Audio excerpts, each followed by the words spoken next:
Hey, folks, Quill18 here, and welcome to some more poker! We are once again participating in the big Blowout series of tournaments held by Pokerstars. This stream is sponsored by Pokerstars, which is also paying for my registration fee, and I'm coming at you from 4 minutes in the future! There's a 4-minute delay on this stream, so if you type something, and let's say I respond to it vocally, there'll be a 4-minute delay that way. Sometimes I'll type by hand. We will see. This is the stakes are continuously being raised here in poker. I should insert an interesting reference to our Vampire the Masquerade game, stakes, something like that. So today we are playing in a tournament where the buy-in is $530. $530 to sit down in this tournament, which is guaranteed to have at least $5 million in the prize pool. $5 million in the prize pool in this bad boy. Again, Pokerstars is paying my entrance fee for this, and we have a rebuy. We have a free rebuy available as well. So if we maybe want to get a little spicy early on in the tournament, that is something we have the option of doing. There's no knockout bounty in this one. I think we have another knockout tournament coming on Thursday, and I'm looking forward to it because we played a little silly, but in the right kind of aggressive silly that I think was very well called for in the knockout tournament. Unfortunately, we didn't actually get any knockouts, which is a little disheartening. Last Sunday, the big blowout, which is effectively the same format as this one, we actually did fairly well. There were a couple of was it last week? Week before? Man, I'm losing all sense of time over here. But I made it to the second day in that. I played for 7 hours on the Sunday, made it to the second day, and then unfortunately we did get an all-in situation with queens that we weren't able to come out on top of. We'll see what happens this time around. Everyone in chat talking about fours. For some reason, our run has been cursed by fours. Our, pocket four, hit a set, someone has a bigger set, or if there's like a 4 on the in the flop or something like that, the other guy has the pocket fours. There's been a lot of that for some reason. But at the same time, humans are really good at seeing patterns, and that's basically it. We've just made a pattern out of it, and then from that point on, it's just confirmation bias, right? As you keep seeing the same thing over and over. So this tournament started in 2 minutes. The pop-up for the table should come up any second now, because, it's probably starting in 2 minutes and change. And so I think when it hits at exactly the 2-minute mark is when it puts us at a table. It might be at the 1 minute mark, but I thought it was at the 2. So we will see. We will see. Dun dun dun dun dun dun dun ba ba. Can you enable autosave for this game, or is it on Iron Man mode? Nice. Yeah, it would be nice if we could save scum in poker, right? You get to the river, you see how it goes, you're like, hold on, I gotta reload my quick save. Dun dun dun dun dun dun dun. You miss going to the hibachi restaurant near you. Fresh fried rice sounds so mean. Oh, man. Yeah, I really miss just sort of casually going to restaurants. Miss it a lot. Hopefully soon. The vaccines are rolling out, of course. Things are going to slowly get a little bit better. Things are ramping up. There's a lot of frustration as to the speed of the vaccine rollout in a lot of places. Some places are better than others. But nowhere maybe is as fast as they would like it to go. But it's just accelerating. It's gonna, the vaccine distribution curve is gonna trend upwards, which is gonna be really good. So fingers crossed, we'll get there soon. It was especially frustrating during the holidays because the actual distribution of vaccines was quite low. Like a bunch had shipped, but weren't really being, weren't being jabbed into people's arms yet. But of course, it was the holiday and everything was a little slower. And then since then, things have sped up quite a bit. If pocket aces and busts first hand, we play Vampire the Masquerade. Ask thrice wise. Well, 4 minutes ago. What was funny is the first tournament, literally the first tournament, the very first hand, we did get dealt pocket aces, which is kind of hilarious to see. Of course, since we have a free buy-in, we would certainly not hesitate. In fact, if it gets into a situation where we have like pre-flop all-in possibilities with kings, I would go. There's a good chance we'd find ourselves against aces. If we had queens and we were in that situation all in first hand, well, we get the free buy-in. It would actually not be a good thing to do. It would not be a correct thing to do typically. But with the free rebuy, Maybe. See, it changes everything. All right, I got my first hand going on. Of course, yeah, we're gonna start on the big blind. Cause why not, right? Why wouldn't we start on the big blind? Obviously. Anyway, with Jack 7, it's suited. Well, not a lot of action right now. I don't know if anyone's... Wow, and just a limp from the cutoff?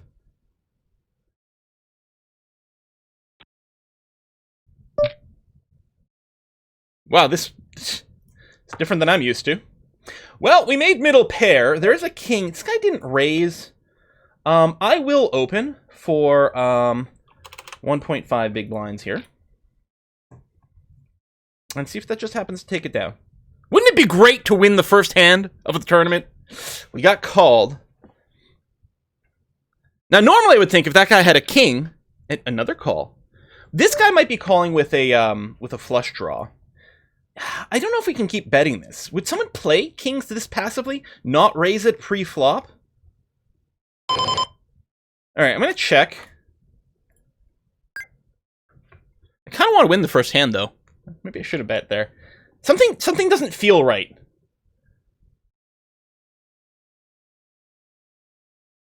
Like, at all. Yeah, so I'm thinking this guy might have hit a pair. I mean, he might only have the 7. He might have a pocket pair, but... He might have a low pocket pair, but then would he bet? And this guy's calling. I feel like... Yeah, I'm just going to fold. At least we'll have the ability to see how this hand plays out. Something's weird, though, isn't it? What does Azez have? What kind of player... The problem is first hand of the tournament, we have no concept. So he's opening with a bet. I wonder if he's got a 2. Does he have a 2 this whole time?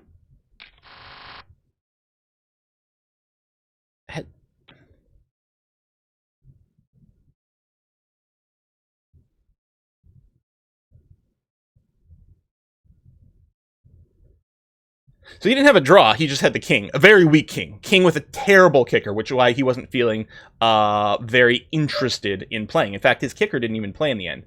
You know what? We got a rebuy, especially. Let's definitely do this. Now, this guy did raise a limper. So, I mean, it is potentially a stronger position. He wasn't just content to just call behind. So, we've got to... I mean, unless... I think that if he had kings, queens, or aces... I mean, aces and kings, definitely he would have gone crazy. Queens is the only hand we're truly scared about here. But we'll go ahead and bet like this. We still want to bet if he's got ace-king. Well, actually, ace. If he hits an ace, it'd be fine. If a king or a queen hits after this, we get in a really awkward position we're not very comfortable with. There's not a lot of draws, but it's not bad. About a third the pot. It's a continuation bet. We wouldn't have minded a call so much, but we're also extremely happy to just win the pot over there. What is this guy do? Like, okay.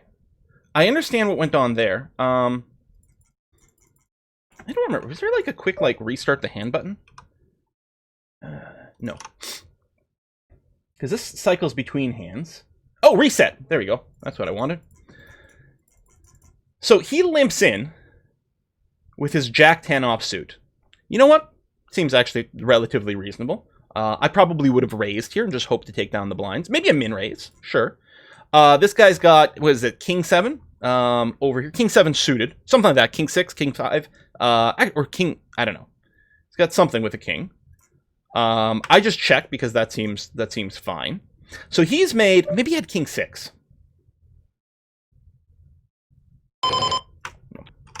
I think he had King 6 suited. So he makes his king, but he's got a low kicker. He doesn't feel safe enough to open up. Now, I lead out, and he's probably worried that I have a better king over here. But maybe not that worried. I could have absolutely anything. This guy calls with Jack 10. What was his plan?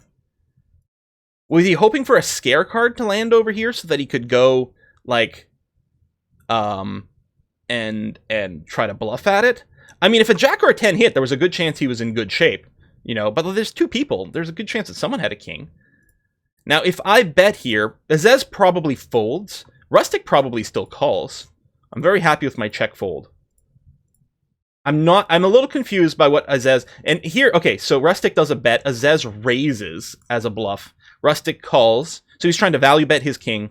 He may have not been excited about the re-raise. He decides to call anyway because he's still got top pair. Wow, what an interesting first hand. No, I don't think I'm... I mean, I can get in real cheap. No, but this is... The problem with something like 10-5 is even if I get, like, even if I hit a flush... First of all, actually flopping the flush is fairly unlikely. Even if I get 2 cards to flush, and it's like, okay, I can keep trying to chase the flush. The problem is even if I make the flush, I'm not guaranteed to have the best flush. The stream is sponsored by Pokerstars. Now that actually sounds like a lot of fun. It's Weird Al's alternative poker website, Pokerstars.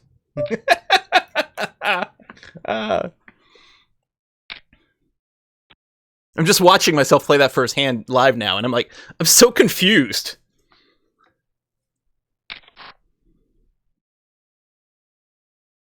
I mean, I don't think there was any way I was calling on the turn in any way whatsoever there, but I was still just utterly confused by what was happening in that hand, and mostly it's because of Azaz over here. 2 pairs, aces and 4s. Someone could have a full house. Someone who had wow, that overbets the pot. And what did you have? And that, see, then there's a little bit of history between these two. I will limp in here with my ace-2 suited. King 10. Wait, what?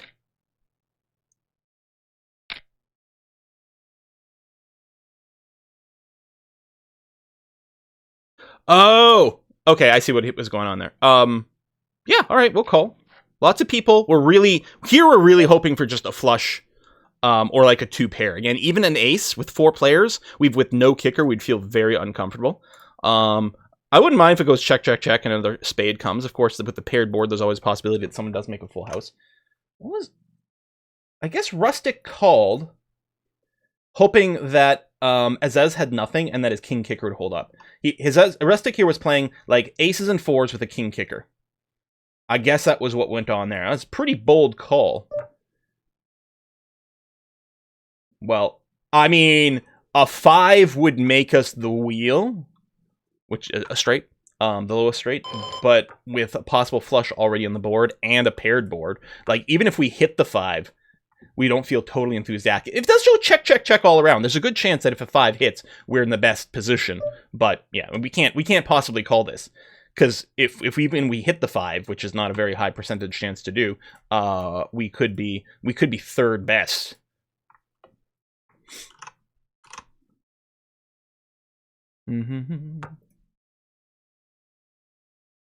So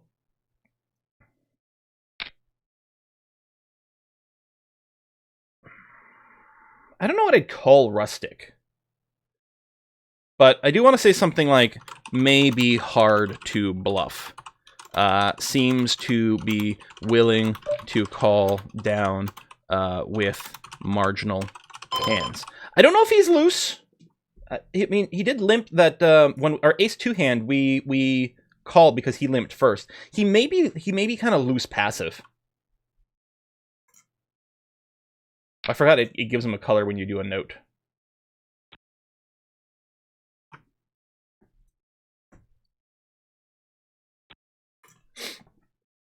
Quill's analyzing it as too hard. I think he's just a tool. A loose tool.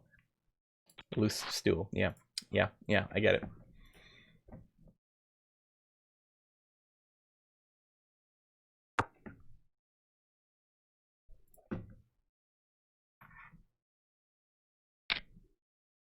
So Rustic, I mean, we've only really been able to analyze 2 of his hands thus far, right? And that doesn't really tell you that much.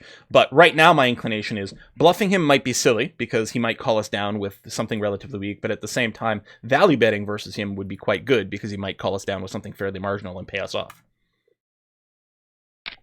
Don't know if that's a correct read. We don't really have a lot of data.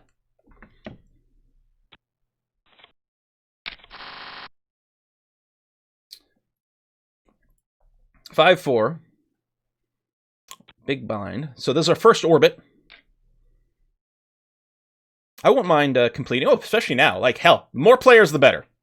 You know, we can cheap look at the pot, at the flop, and hope we hit something crazy.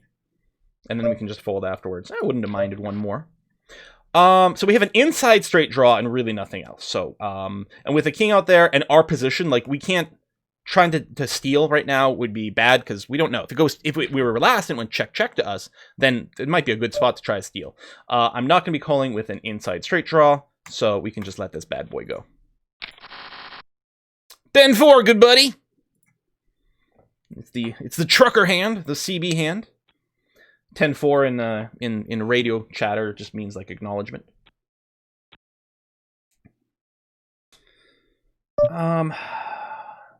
I wouldn't, if there had been a couple of callers, I think I would have been quite happy to call here. I think here it would be negative EV to call. Out of position. And with someone else like potentially going to act behind us. Like if I had called, this guy probably would have made a much bigger bet or something, and then I would have been like, I want to see the flop cheaply.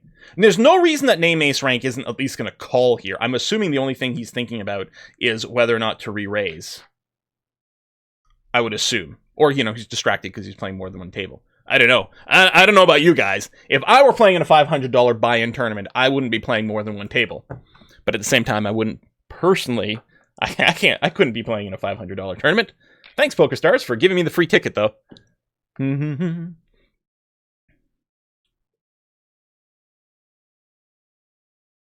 you winning, son? At this time, yeah, we've made a few chips. Yes, and you can see our average, right? Of the 6,000 people currently in it, we're 17th. Okay, we just dropped a little, just because other people have resolved their hands. But we're above average. Woo! It's my goal in life. I don't need to be extraordinary. Let's just see if we can manage somehow, like vaguely above average. So I've got great position here on the button with a hand that would be very difficult to play. If Rustic calls, I will call, because there's going to be enough people to justify, like, being like, well, I guess I'm hoping for a 2-pair. Now I'm a little less certain. You know what? Let's do it. This is a really not a strong hand. But I kind of feel like seeing what we can do with position on this one. And we're really hoping that the blinds don't come in with a raise, though. Okay. So we hit the 5. The problem is there's a really good chance someone's going to be playing an ace. You know, Isildur raised. Azez, we still don't really have a read on, other than the fact, I don't know, he might be a little loosey-goosey weird. We can't call this. We have a pair, but we can't call this. We were really hoping for, like, when you were calling in this position with that kind of hand, you're really looking for something. Like, 2-pair would be the ideal. If we hit the 5 and there wasn't, like, a face card, we'd feel actually fairly confident. If there was a queen, we'd also be we'd be trying to win it on the flop, and then if we meet any resistance, probably back away. It wasn't the call I would make most of the time. I was just sort of in the mood to maybe get a bit of a sense of what might be going on. So with Isildur, I mean, so far the play seems completely standard. Nothing extravagant happening over there. As this seems to play a lot of hands, I'm going to tentatively label him as maybe... what do I put here? Tight, loose, aggressive? I guess I didn't know if he was tight or loose, but he was very aggressive. I guess that would be that tag. I don't just have a loose, right?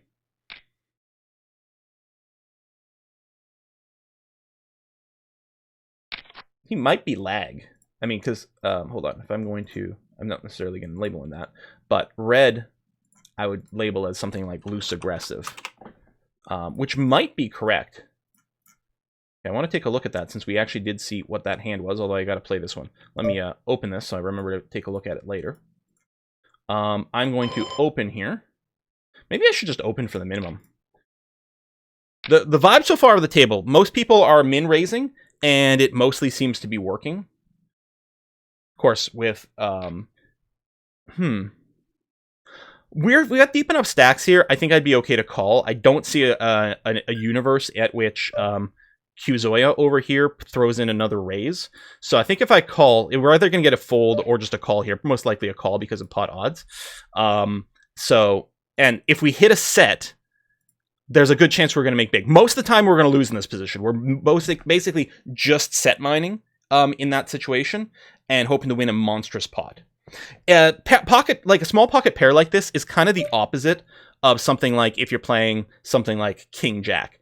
Something like King Jack, you're either going to win a small hand or lose a big one.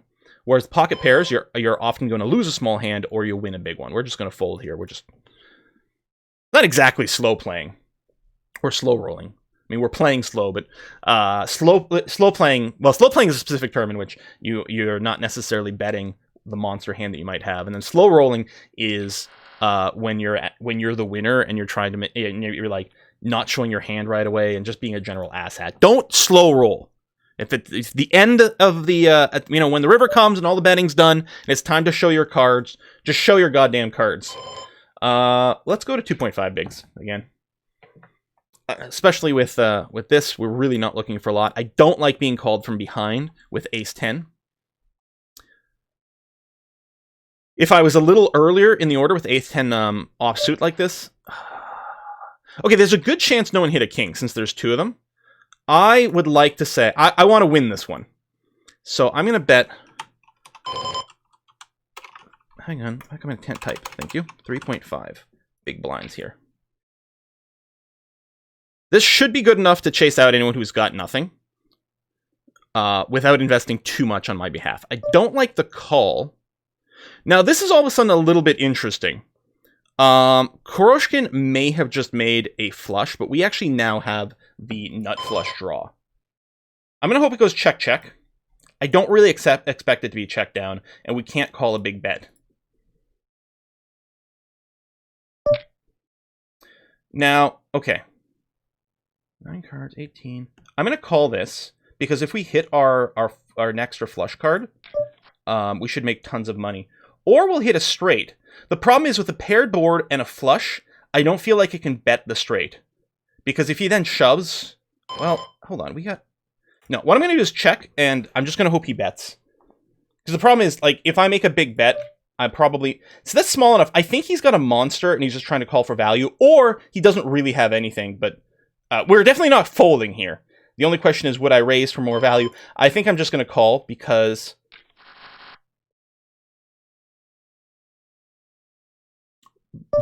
That's interesting. I probably could have gotten more, but the problem is there was a lot of nasty shit that might have been there. So he had trip kings. He might not have called them on. With 3 to a flush on the board, I might have scared him away with something bigger. I think I've got to count myself lucky that he did bet, and then I just called. I mean, I was probably being too scared of the... Maybe I was being too scared. I don't know. It would be pretty easy to imagine a situation where someone was playing king-queen there or something. Could I have gotten more value out of that?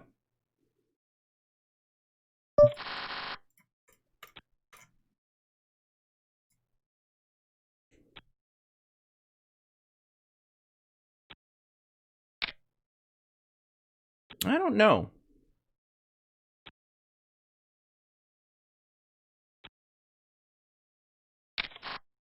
I don't know.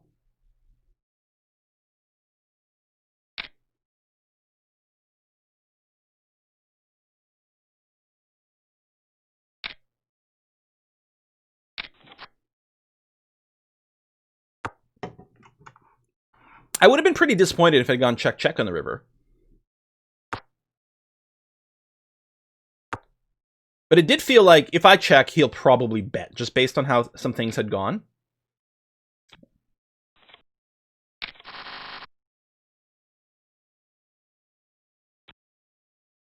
I don't know. That might have been as much as what was going to happen there.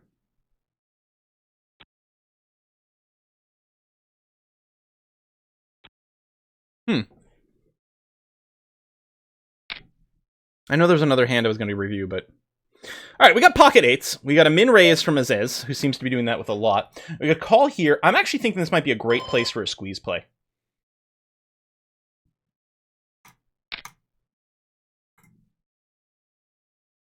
It's not really a squeeze. But Aziz may have been hoping to win the blinds cheaply and not actually have the appetite to play against this. And I'm actually really surprised that we got a call from Rustic here. Although he does seem to be calling with a lot. Now, this is actually a really bad flop for me. But he doesn't know that, and the ace probably looks fairly threatening. I probably could have bet a little less there.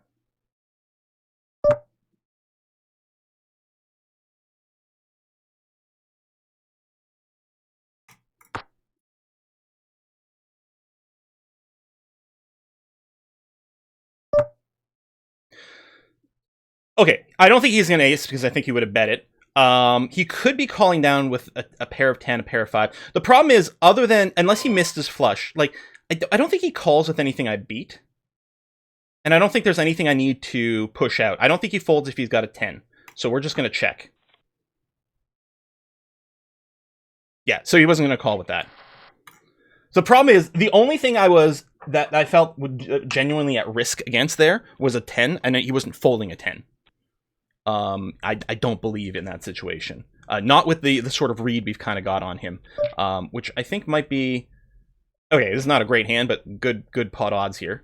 We're going to review this hand in a sec. Ah, that's annoying. Now, if it goes call, I'll probably call just because of pot odds, but it got more expensive in a way that I don't appreciate. But it would be silly to fold now. I'm first act with the jack. Unfortunately, there's also the ace there. I don't think I can open, and I think that in practice, I've got to fold to a bet, which is very frustrating. The hell did this guy do with 3-4?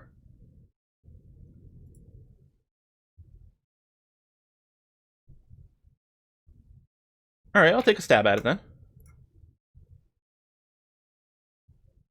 Not like the 5 is scary. I was mostly only concerned about him having the ace. I'm wondering if he raised then. He might have raised with a pocket pair.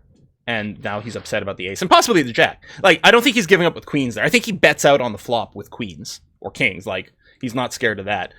Maybe he had something like pocket tens. And he sees an ace and a jack. And a bunch of people who didn't fold. And he's like, well, someone's got to have me beat. Which is true in that case. I mean, it's connected. It's unsuited. We're on the button. No. Mostly because I actually want to take a look at this again. Alright, he min raises. He calls with 3-4 suited. Very reasonable. I raise. He folds. Now, he calls with 3-4 at that point. Now, I don't know if I would have, because he was going to be out of position to me. It got a little bit more expensive, but he's like, well, suited connectors, maybe. And I guess he decided that his inside straight draw, he needed a 2, was sufficient to continue here. Maybe he thought if another heart drops, he could represent something. I think he's just very loose passive, and he's just going to call down with just about everything.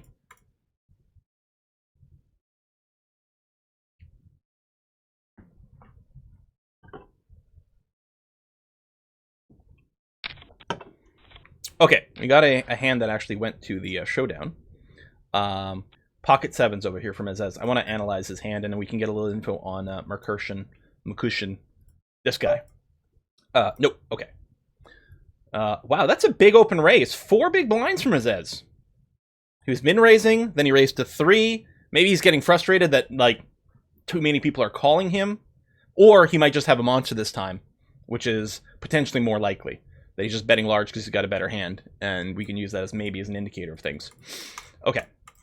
So, he opens to 3 big blinds. He gets called by Rinny and the big blind.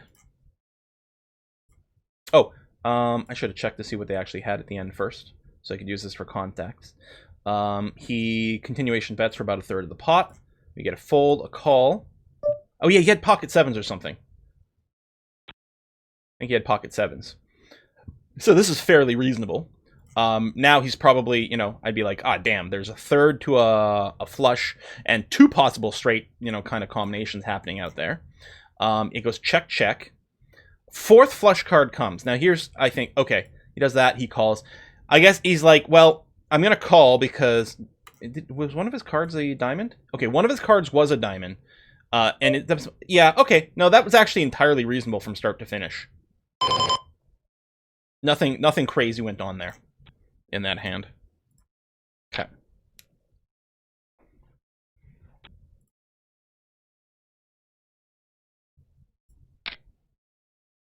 All right, we got a bet from Q and a large raise from Name. I mean, not a stupid raise, like a properly big raise in that position. That is correct. Then another call over here. Half pot bet here. So, I mean, with a small, relatively disconnected, there's, maybe some straight possibilities. But with here, you're not expecting someone to be in a straight draw with this, given the pre-flop betting. So it's likely we're seeing something like 2 overcards versus a over-pair to the board, or some combination like that. We could be seeing something like ace-king versus, or ace-queen versus ace-jack could be happening right now. This person keeps betting with enthusiasm, except here. That's interesting that it went check on the river. It's possible that Q over here has got something like ace-king, ace-queen, and was just trying to get a fold. Now they're here and they're like, well, I guess I never hit, and probably I can't get anything. No queens! Interesting that they didn't bet the queens on the end.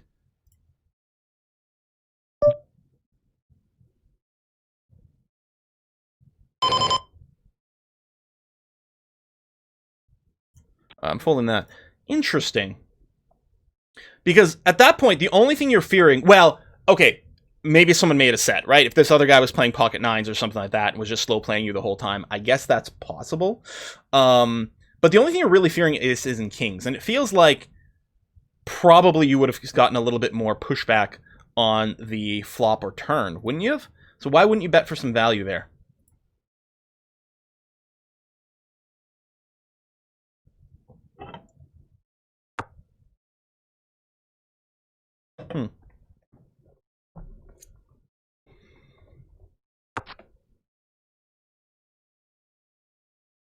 Feels like 4 cards to a flush is happening a lot. It's those damn 4s, one way or another, they'll get you.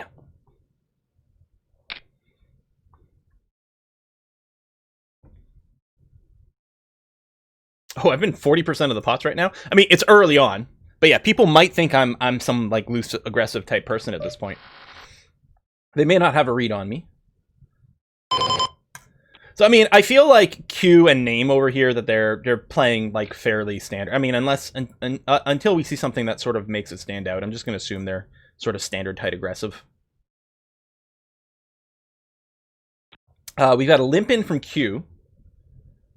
And this could be a call with just about anything over here. In fact, it's really surprising that it didn't call. In this situation, I probably would have called on the button, 1 big blind with any 2. I would have done it with 7-2 offsuit at that point. Because it's so cheap, and everyone's still so deep that if you hit a monster, you're going to get paid out huge.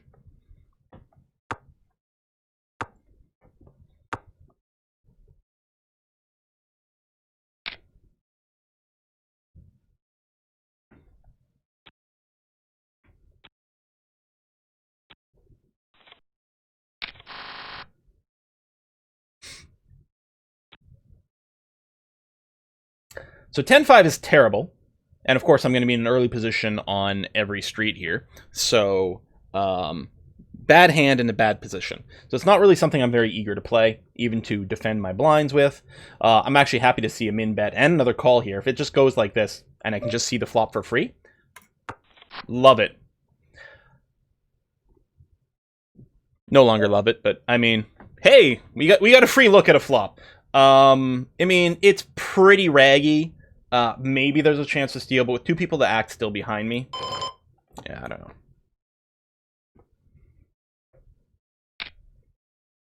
I am the big boy of the table. All right, so check, bet. I mean, I'm obviously not playing this. Oh my god, open-ended straight draw now. Why didn't I stay in? Now it goes check. It's not like the 9 was a scare card. Rustic may have been holding out for a flush draw.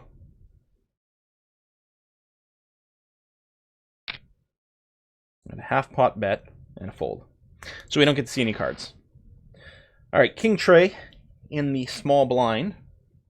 I mean, if we can see it by just completing the big blind, I guess we will, just because it's really good pot odds. It would have been nice to have more people in the hand, probably. Although, at this point, now our king actually has a little value. As I say, Q might have a play here to raise. And I think now I fold. I think for the half a big blind, we could do it. For now, I mean, I'm getting 4-1, but I'm going to be a shit position. And with a hand, I won't be able to proceed with confidence. So I'm going to be fine to just fold that one. when you expect better players, such a large buy-in? I would think so, because I always assume that, you know, more money probably means more players, but maybe it just means richer, but, you know, just the silly people. It's early in the tournament, though. At this point, it could be anything. Like, by the time we knock out, you know, half the field or whatever, then I expect it's going to be players who are much, much, much, much better than I am. Much better than I am. But at this point, we could have anything going on. Let me move my camera a little bit, because I'm realizing it's just overlapping with some numbers. One more pixel. There we go. Of course it gets folded to me. Well, I'll min raise. I'm not just going to limp. Because who limps on the button with anything? At least this way it makes it look like I'm trying to steal. And now I'm really hoping someone grabs the jack. Thing is, if it goes check to me, I'm going to bet because it's sort of expected. And I don't want people to catch up too much. This is great news. Hopefully this guy hit... And I'm not going to play it passively. I'm not going to slow play here. I'm not going to do an extremely large re-raise, though. Because I'm kind of okay with him calling. Now, if he hits a set here, well, all our money's going to be in the middle. Oh, shit, there's a 4. So, like, 5 and a 7 or a 2. He's playing 7-2. That's the thing. We'll bet here. I'm going to bet just over 1/3 the pot. Get the call. Should we just fold here? Like, not even check, just fold out a turn. There's 2 4s! No, we're going to bet for value. I'll bet 12 again. Called 12 last time. What'd you call me with? Yeah, you hit the jack. It was bad luck, because the thing is, there's a bad luck for him. There's a wide range of stuff I could have been min-raising on the button with there, right? When it was folded to me on the button, I could have had virtually any 2 cards to try to steal. And him hitting top pair, there's good reason for him to think that he's probably got the best hand. Or worst case scenario, he's just outkicked. Like maybe we both have a jack and I have a better kicker or something like that. But that's fairly unlikely. So, you know, if I had bet big, like much bigger on the turn and much bigger on the river, he may have had to let it go because he had such a weak hand. Like he had top pair, but a awful kicker. And it might have scared him off. Maybe not. Like, we don't know. Like, because he might have thought, well, it's just a bluff or whatever. But I was making it cheap enough that he was like, well, he might have me beat. It might be a bluff. I may have been betting, like, a smaller pair the whole time. It was cheap enough that he's, like, weighing the odds. And he's like, most of the time, I'll probably come out ahead if I call here. I might be losing a lot of the time, but there's going to be some of the times I win. So he may have been doing some math in there. It's hard to read if he was really loose in a calling station at that point, or what was going on. I think it was very reasonable for him to continue to call there. And I'm also fairly happy with the bet size. I mean, ideally, it'd be great. Like, could I have bet a little bit more and gotten a little bit of money? Maybe. But how much more could I do it with him still calling? I want to bet as much as I could while he still called. And I'm kind of okay with the 12 and then 12. Stack size is pretty healthy right now. Oh, the end? Yeah, the end is that I have a note for this person. So maybe hard to bluff, seems to be willing to call down with marginal hands.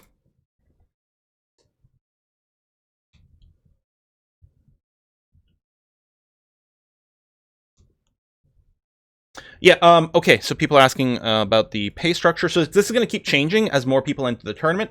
So the 7,000 entries right now, well, actually 7,300 entries, 7,000 are remaining, so 300 people have been kicked out and may for rebought, of course. But so right now the top 1,000 places are being paid. As more people do a late entry or rebuy,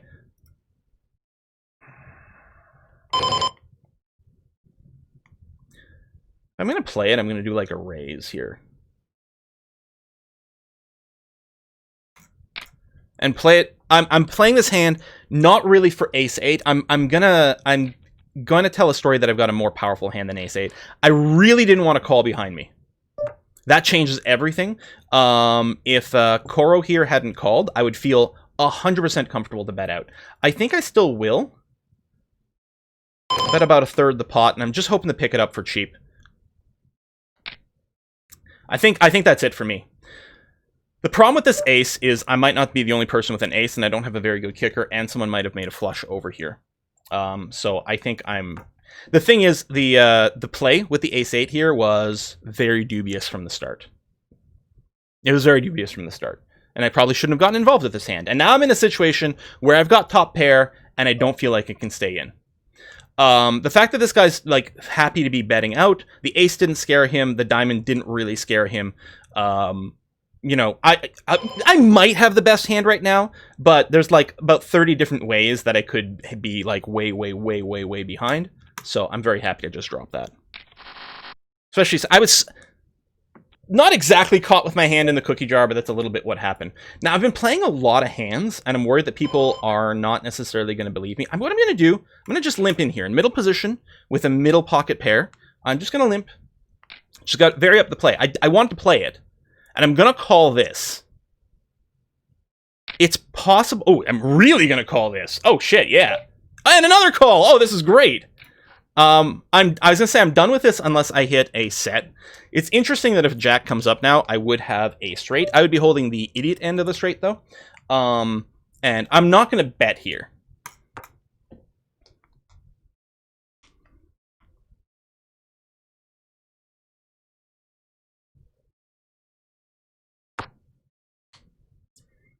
So I'm still holding the idiot end of the straight. So if someone has a king, they have a better straight than I do. And ace-king would be the best straight. And there's a flush on the board.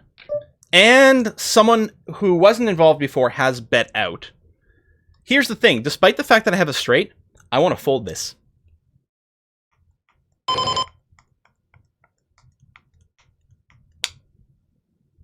There's insane pot odds right now. The thing I'm worried about is Name is going to put in a big bet here. And then I'll just have wasted 3 big blinds. And then what am I going to do on the... And now the board is paired, which opens up possibilities for full houses and all kinds of stuff like that. I will call another very cheap bet, but I'm expecting to lose. That's not cheap enough for me to do this. Because here I would have to win this hand 1 in every 4 times right now. And that's assuming Name doesn't do something crazy. I don't think I win this 1 in every 4 times. Maybe I'm being pessimistic. But again, a king beats me.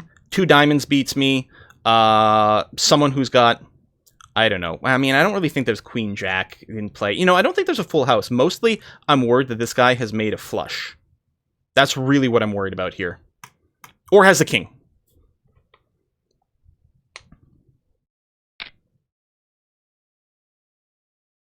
Holy shit.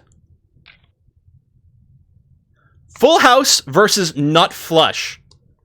Alright, so Isildur got a little screwed there. Because he had the absolute top flush. But here's the problem, right? When the board is paired, you're never going to want to fold that, right? But you don't necessarily want to bring it to all-in shove territory. I have to say, though, that Name here actually disguised that hand fairly well. So, I mean, I limp. Name raises. Very legitimate. He's got his pocket queens. Then it was here, call, call, call. And then he flops top set. And he slow plays it. Now, Name definitely took a giant risk here slow playing this, because he didn't bet. There's a very well-connected board with straight and flush possibilities. There's 3 other players in the flop with him. If he bets, there's a good chance someone calls him anyway. He should have been trying to extract some value here while he was monstrously ahead. And then the problem, this comes here, which is a 4-card straight on the board. I know it's not a hand, but I mean, again, opens up tons of straight possibilities, tons of flush possibilities. All of a sudden, he's gone from way ahead to possibly way behind. Turns out he was, because there was a flush and a straight in play all of a sudden for him. And so he screwed himself by not betting there.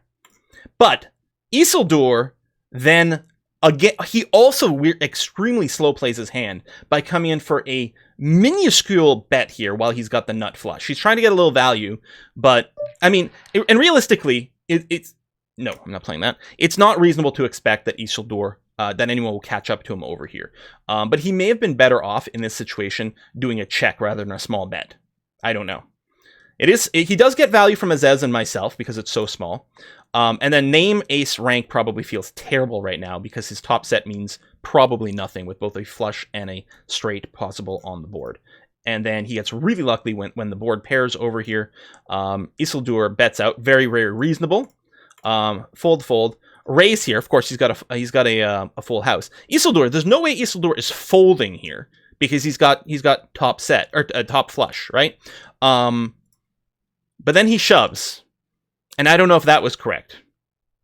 Because who's going to call him at that point? He's probably hoping, well, maybe a worse flush calls me. Maybe a straight calls me. Sure. But you don't have the actual nuts.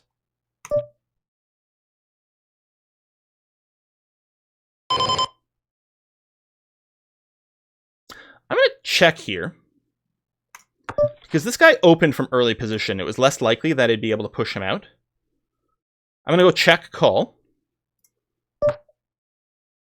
Okay, I'm going to bet here, even though I have nothing. Because I would like to take this hand, and really my only chance is to bet here. The problem is there's a good chance he hits something, but it looks scary all of a sudden. If he doesn't have a king, he pretty much can't call me there. Unless he made a flush, but I mean, that's certainly less likely. Oh, people are watching that hand where I had the pocket eights there.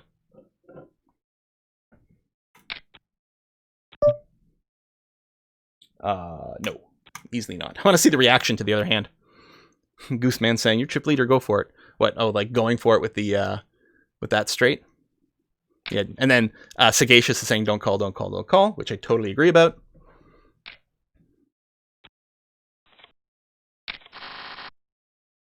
Queen 9, if it's folded to me, we'll certainly try to take some chips here. I'm no longer the big stack. In fact, there's 2 people bigger. Yeah, we'll easily min raise, I think, is going to be sufficient here. Okay, and a min re-raise. Okay, well, we'll definitely call. Good pot odds. We did... Okay. We've got a monster at this point. There's not really any straight or flush scares out there. I mean, there's technically some possible straight draws, but not really. I think I still want to bet here because it would be so weird for me not to bet. But I'll do a fairly smaller one because I kind of want to get called here because I'm so far ahead.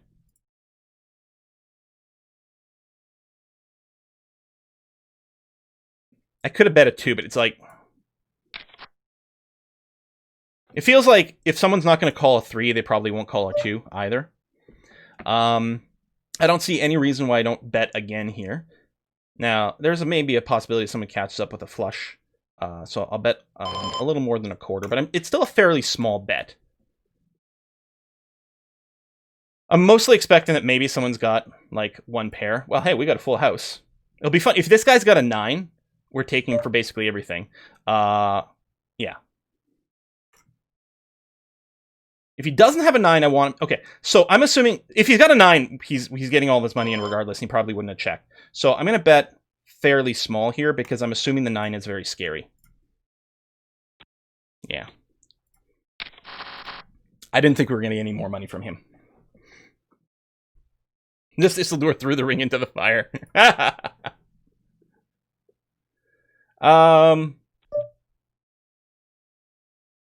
I mean, it's loose, but hopefully we can see it for really cheap. It would have felt happier if it was on the big blind, or if there'd been a couple other limpers.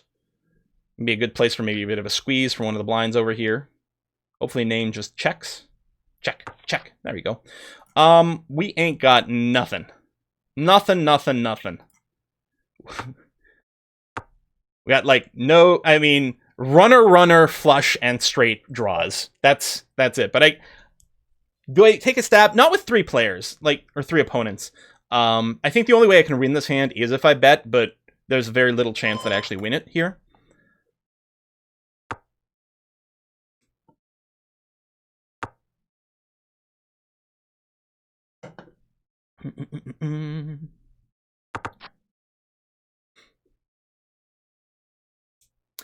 Now, all right, it's gone. Check. I hit a 9. I'm not going to bet here. I'm hoping I just win the pot. Like, I'm not going to bet for value. There you go. Because there's a good chance, first of all, the 10 would call me. And Koro here was an interesting position because he had a pair, but in his bad position to make a move with it. Same thing here. So it's ace-8. If we were opening, maybe with this, I kind of don't feel it. Which is a stupid reason, maybe.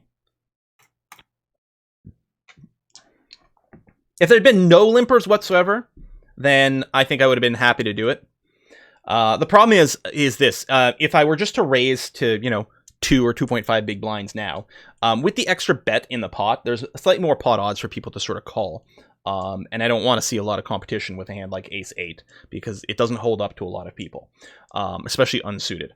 So I would have had to bet bigger to potentially just isolate just me and Azez, right? Put in 4 or 5 big blinds kind of thing. And now all of a sudden I'm committing like a lot more chips with a hand that I don't like.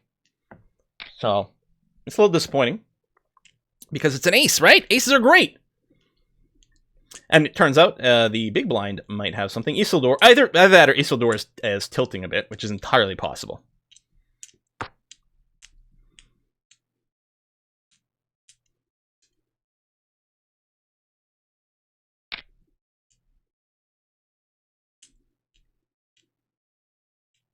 I mean, Isildur is basically pot committed here.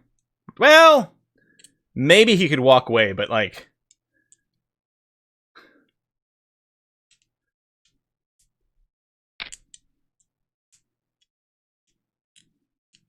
Come on, Azez, what did you really expect when you did such a small re-raise? And then a fold? Okay, alright. Hey, we got ace-8 again. Ace-8 again. Our position is slightly worse because we're a little earlier on. Although, maybe no one's limping before us. Yeah, no. So, I mean, this is the same exact hand as last time, but worse. Because we're even slightly earlier. There's more people that could act behind us. Mm-hmm.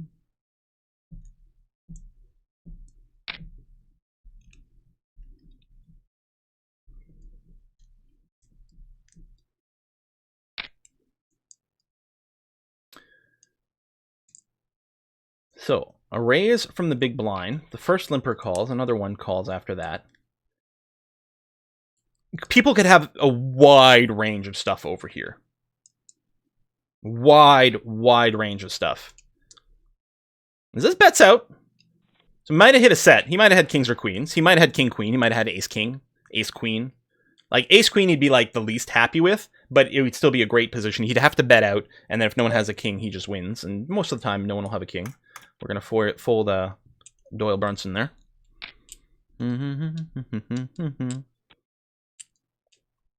Oh! Whiskey and Poker Fund. Hang on. Did I miss that? Whiskey and Poker. Whiskey and Chocolate Fund. No, 40 seconds. 40-second Whiskey and Poker Fund. Does it actually get delayed on Streamlabs? Anyway, we'll see. I don't have anything in my my log.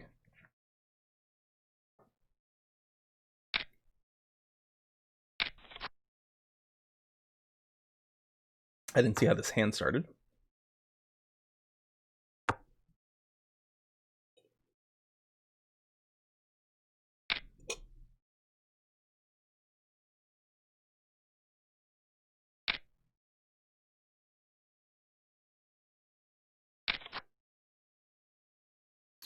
So, I mean, 4-5 has got a straight now. Yeah, a weak ace wins it. And 7-3 offsuit in the under the gun. We're not playing that babe.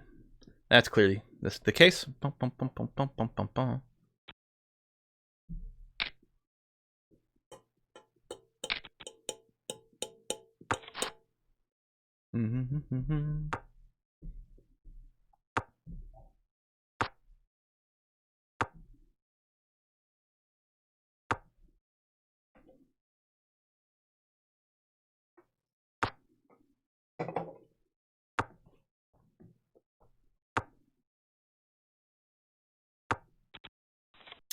Exciting hand. Check, check, check, check, check, check, check, check, check, check, check. So, Queen 5 offsuit. Again, one of these hands that is often way lots of trouble. But if we get to see a flop for free here with tons of people in it, what if we get another 2-pair hand? Could be. I mean, we could do something and just try to pick all this up right now, but I don't think so. Yeah, okay, no. I mean, yes, we have a flush draw. Except that someone with the king or the ace has us beat. I mean, if we do hit the flush, then we'll be very tempted to play through it until the end. But I don't feel like I call this here.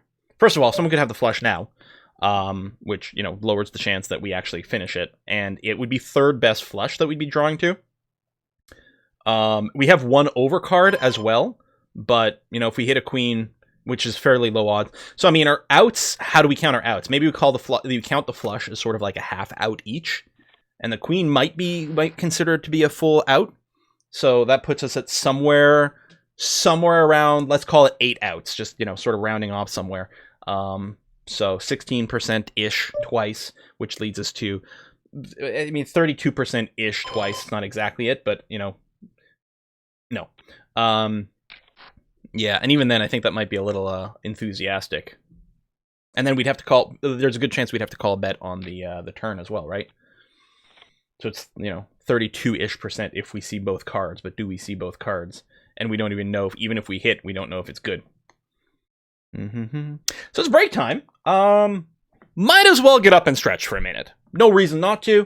Everyone, get up, get yourself a new glass of water, which I will do. Actually, I think I'll boil some water for tea, and I'll be back.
funny for you guys. The break just started, and I just got back.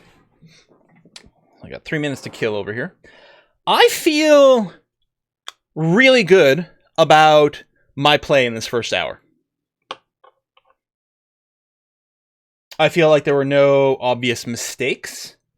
Well, we did lose a little bit of money on one of the hands I played, you know, where even pre-flop I was like, I probably shouldn't be playing in this hand, but here we go. But other than that, which is less a mistake and more of a, let's try to entertain the viewers slightly, maybe.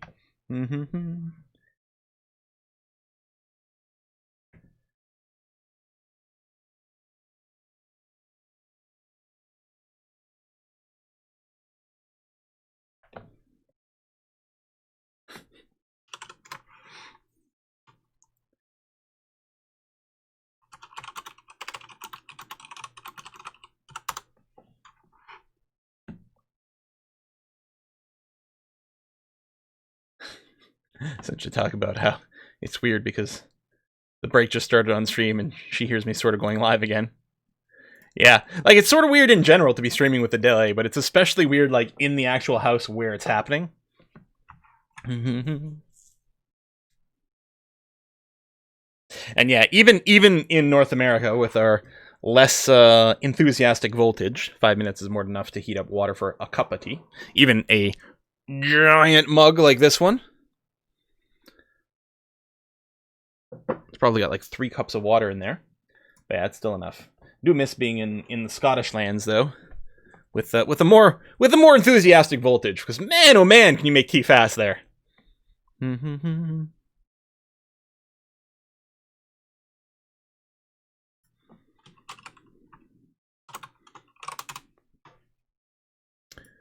many people are up to? So we've got 7,200 active out of nearly 7,800 buy-ins. So yeah, it's going to be a smaller pool of people. The cost to enter the tournament is higher up here than what we've done the last couple of weeks. Is that the 1 minute warning? Oh no, we're back. So yeah, there's going to be a smaller pool of people. Although so far, it doesn't actually feel like a more challenging pool of people.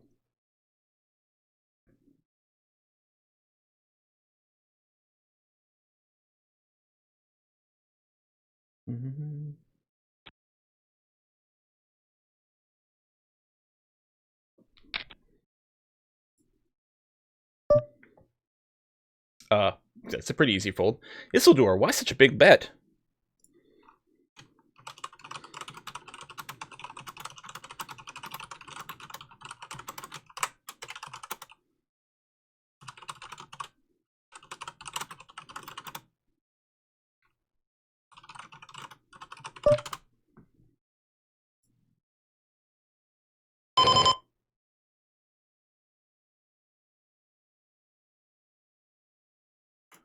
It's a little spicy. Actually, here it's actually wrong, because if you're against a loose passive player like this, you want to play much stronger hands than them. This is going to be a pretty easy one for us to be like, hey, yeah, I totally got this hand, because it's a good chance he's missed this. But, again, I probably shouldn't have made this play when it's a loose passive player here, because he's very likely to call with a lot of stuff. So we have 2 pairs, kings and sixes now. No, we will just fold, though. Yeah, no, that was actually really foolish from the start. Okay, ace-10 offsuit. Again, can be a hand that can get you in a little bit of trouble, but it's definitely strong enough to be playable here. Unless we see a raise from an early position. Okay, well, now I'll call.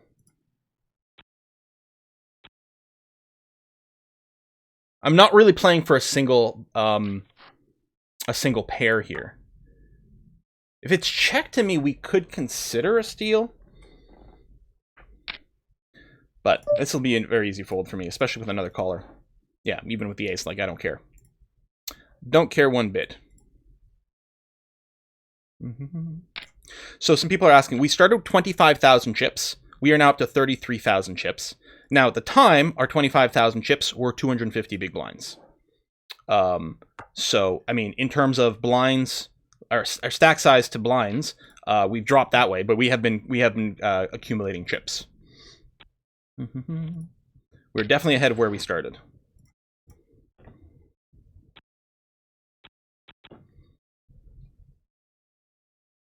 And we're still well above average. Well above average.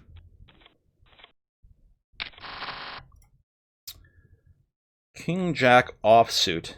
The Bachelor hand! Because I still think that's the funniest name ever. I don't believe this is really playable from an early position like this. I think we might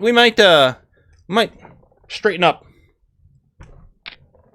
Play a little bit more, I don't know, a little more proper fit, but we still have the free buy-in, though. The rebuy. Ugh. No. Definitely not.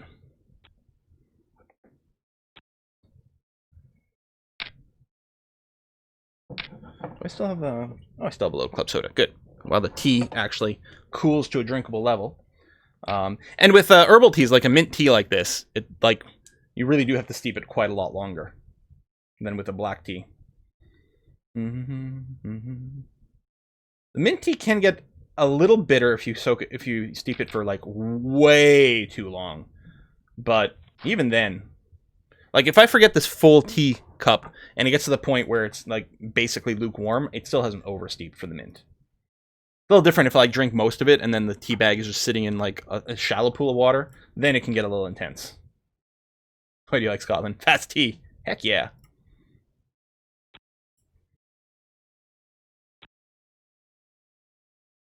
And, you know, Ayr United football team. Football club. It's a large bet for the pot size. Jack 8 suited, in the big blind, would not mind seeing a flop with this. I mean, it's certainly, I wouldn't call this connected, because you need a 9 and a 10. But, I mean, it could be worse. It's suited. It's got a face card. But no, not anymore.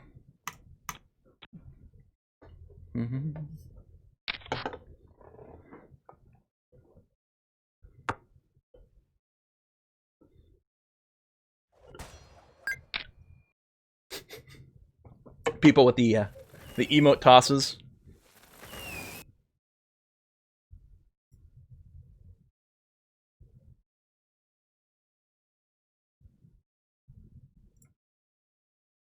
How do you? Just out of curiosity. I mean, there's probably a way to control that. Just looking through my options here. Chat? Animations?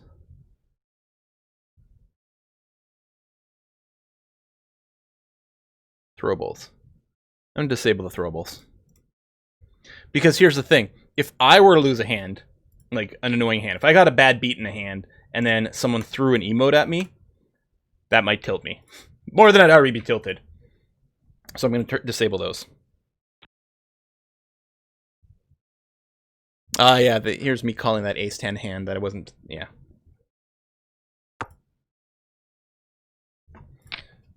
I probably shouldn't have. I don't think I would have if I wasn't being watched. I would think I was being a little bit like, when everyone's going to be like, why did you fold ace-10? I'm like, okay, I'll do that, but I'm peer pressuring myself. Yeah.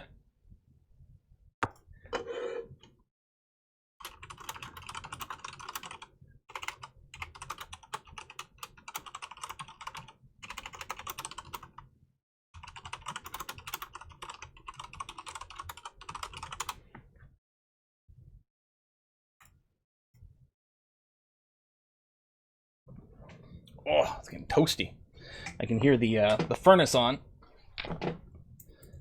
And the problem is, being in the basement, I'm the one who gets the first blast of heat.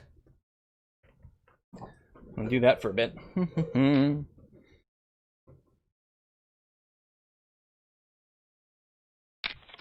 Damn, man. How are there 3 people in a pot this big?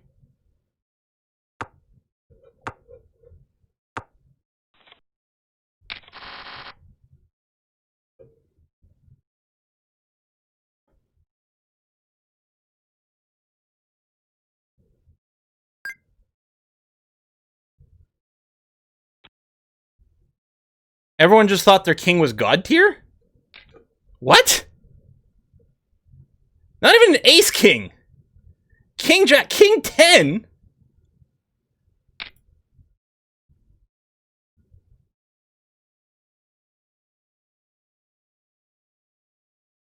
Well, we're obviously not playing this one. That's easy. Big bet, giant re-raise. What the hell was that hand? Ace King versus aces. And that's all she wrote. The fourth ace even came out and everything. That's the first person who's busted at our table. Isildur is gone. The fall of man is real. I was there. I was there. K9, maybe a man's best friend, but isn't my friend here.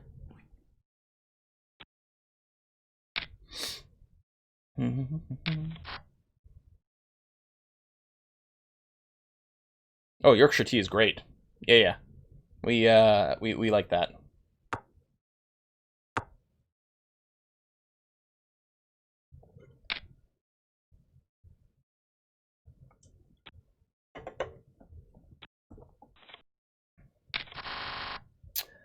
Nope. I think the game's going to tighten up for us whether we want to or not, just because our hands have not been very strong.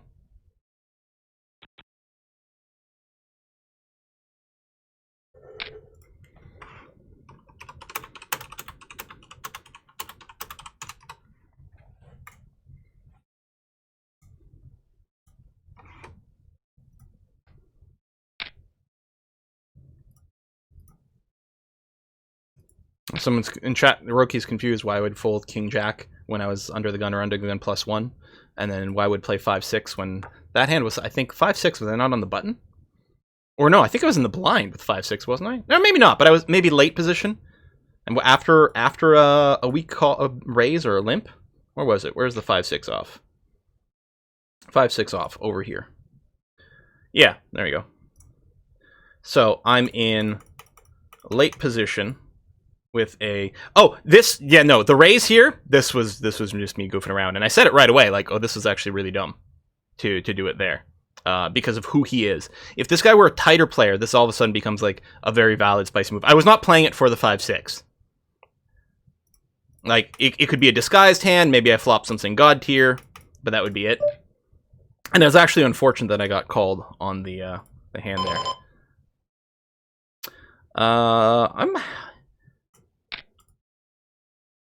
I'm hoping we can just keep seeing it for cheap. Maybe if a few more people called 3 bets here, the 3 big blind bets, I'll be very happy to call myself as well. Mostly I'm worried about maybe a re-raise from here. That will end our hand. I don't see this guy raising at all.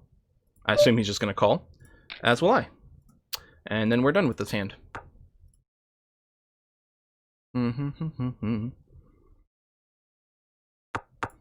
But yeah, King Jack offsuit in a very early position.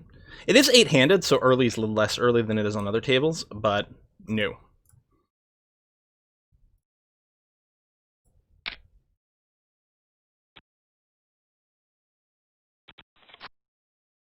So we just got another blind increase, which is why my number of big blinds, as a ratio has gone down.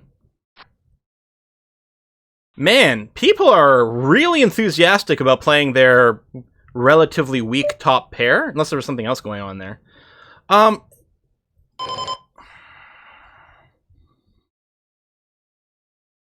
If it was suited, I think I'd go for this one because my position is a little different than it looks like here.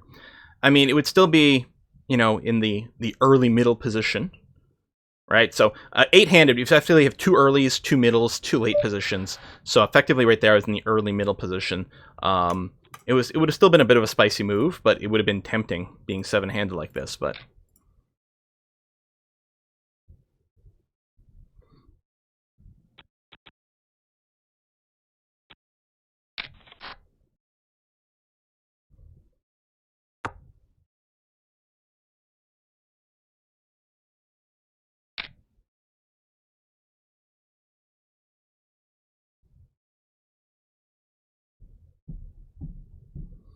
Three-quarter pot bet into the loose guy.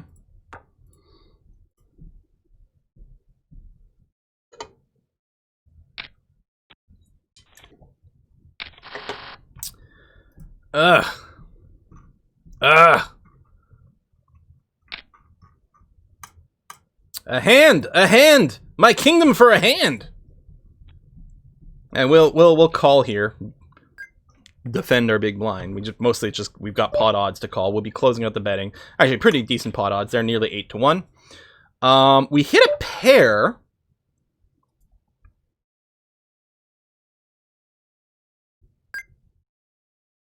I don't like my position. I'm gonna check. I very much considered a bet here to try to take the pot.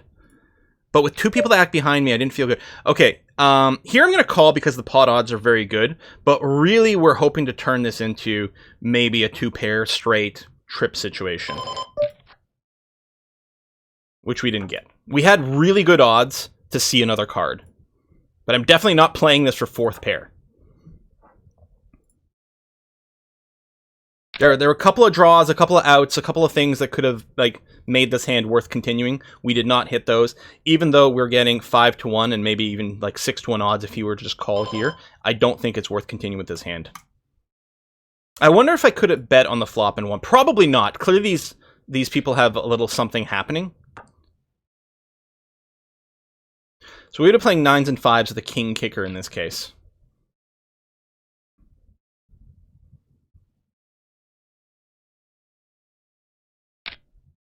Wow! He must have a 9. Or he's representing a 9. Whether or not he's got it, I don't know. But with his bet, he's saying, I have a 9. Do you believe me? So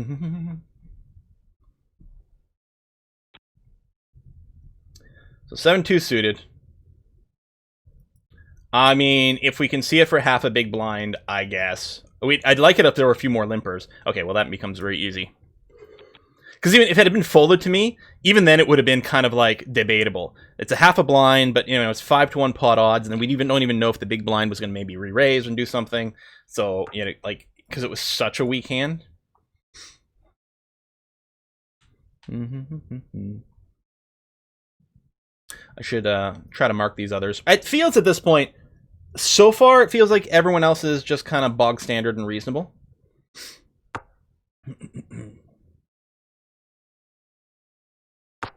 So we're still above average. Not as much as we used to be, though. But 5-8, 8-4, 10 jack off, 7-9, 7-9, king 9, 8 queen, 2-5, jack 8, king 5. The king jack was in very early position.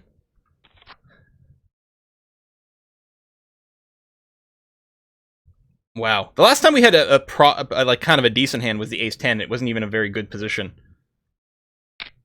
Ace Queen was the last like truly premium hand we had, and we didn't win anything at all except the blinds there with the 420, I think. So wow, it has been a while. If it's folded to me, we'll try to steal. But I was gonna say he's gonna call with just about anything, and then this isn't the position I want to be in with that.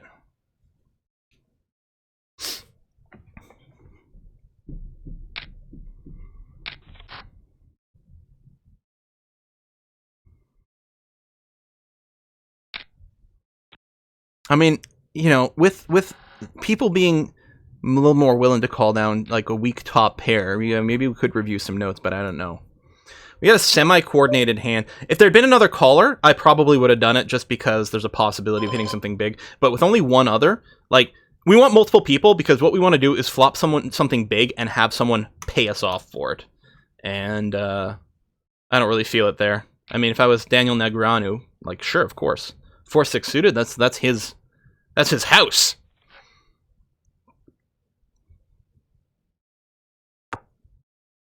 This is a flop which exists.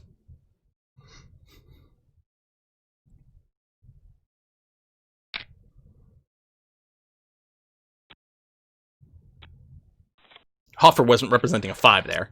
He was representing, I still have a better hand than you guys. And at that point, even if like he didn't have a pocket pair, just like if I just have, you know, like ace jack, I probably have a better hand than you guys, right? Because if we go to a showdown, there'll be 3 5s and 2 good kickers.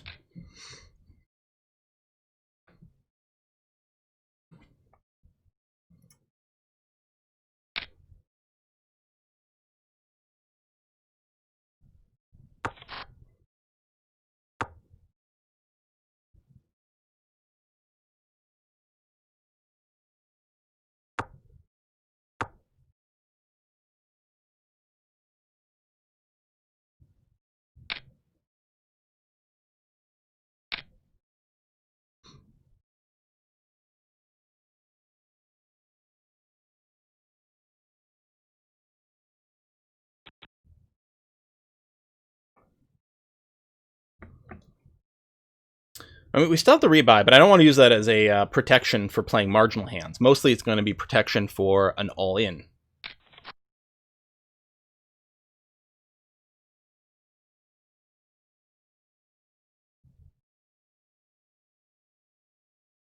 Okay, we're going to get a really good hand this time. We're due. That's how math works, right? We're due for a premium hand. So the blinds are going up slowly. The 20-minute blinds, which is actually a fairly slow tournament structure. But 8-handed effectively speeds up like how many blinds and antes you're paying.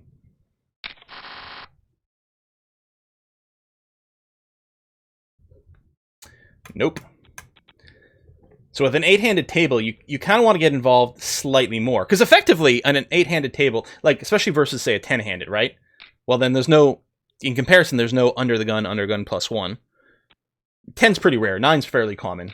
So it still eliminates one position. So there's one less early position. So you can open up a little bit more. And you're hitting the big blinds, you know, that percentage more often. So you sort of have to accelerate your play a little bit. But not with the hands we've been getting. Maybe I should make a, okay. Alright, well, we're going to bet this. Maybe I should make a bot command to explain what BB and a big blind is. Because it's one of the common questions. Someone said, like, make an overlay with a ton of shit all over the screen to, like, constantly, you know, have the explanation about these things. And I was like, I think that would be too messy. There's too many things to have to explain all the time. I couldn't put it all on the screen.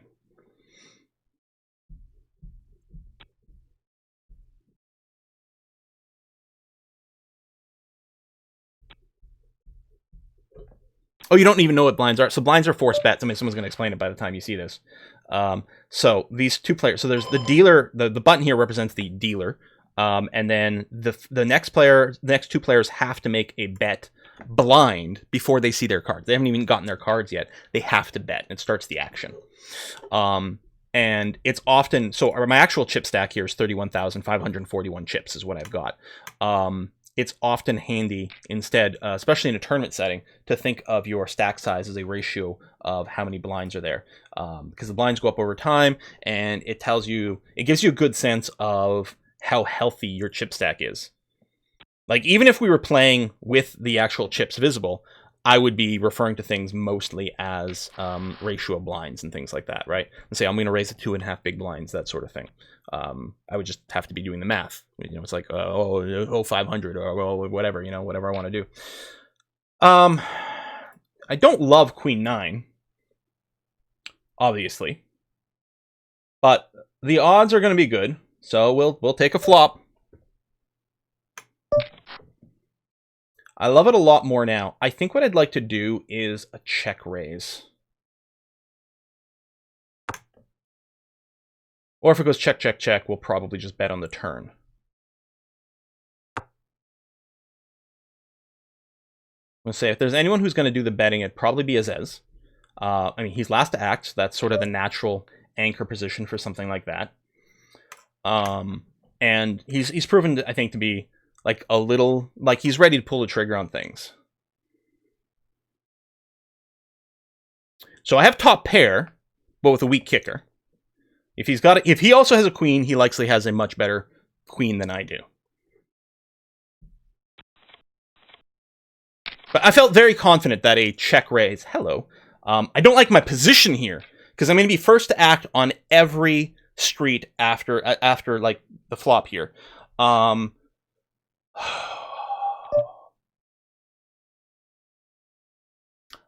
could re-raise to try to just win it pre-flop. I'm going to have to call in this situation. I'm definitely not letting go. I'm going to have to call, which means I will be acting first, which makes me uncomfortable. 2 overcards hit, including an ace, and an ace is going to be very commonly played by someone who raises here. My best case scenario in this situation is that he's playing pocket eights. Or queen, king, queen. That's basically the only two hands, the only two reasonable hands in this situation. I mean, he could have anything. I think the only two reasonable hands he's got here that I beat is king, queen, and pocket eights. Maybe pocket sevens. But everything else is like jacks, queens, kings, an ace with anything. No, I'm dead. The rebuy time? I think the rebuys are they not 24 hours on this one, like the other tournament?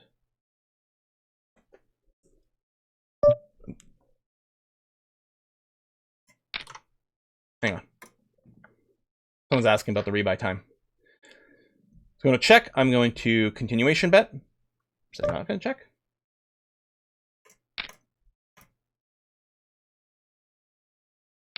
He does call. I'm not sure that he's got an ace, but he might have a piece of something. He might have a flush draw, but I think I'm just going to check here. And I can't call a bet. The question is, if it goes check, can I bet and try to take it? This is one of the guys. Was he not the guy who had like King 10 in that big hand with the loser? Maybe not. Maybe it was someone else. I think I'm just going to check here. He had a pretty bad pair. Maybe I could have scared him off it. But there's also a good chance he wasn't quite so bad off.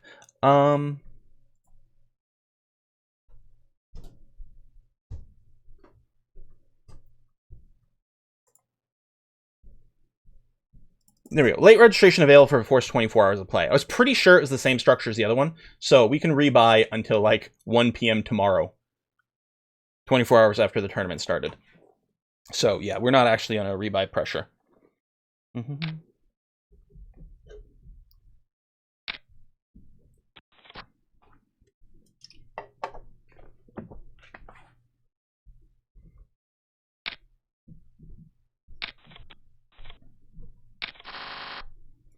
Hey, there's another premium hand.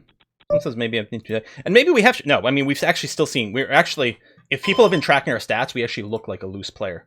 I'm gonna still raise to 2.5 big blinds right now because everyone's still fairly deep.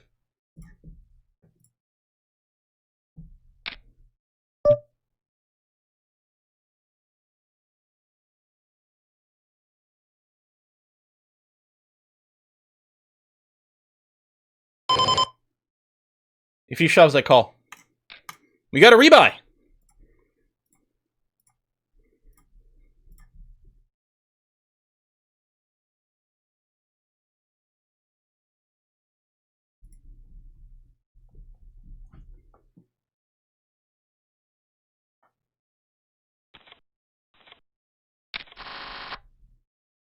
I wonder what he folded there. I mean, obviously he's not folding aces or kings or ace-king.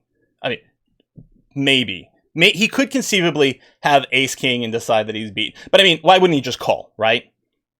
So I'm curious. What did he fold with there? What was he willing to 3-bet? Maybe he was hoping to just take it down and played it slower. Maybe he could have had a medium pocket pair and be like, well, I'll raise, hope I take it down now, and if he just calls, well, then we'll play a normal hand.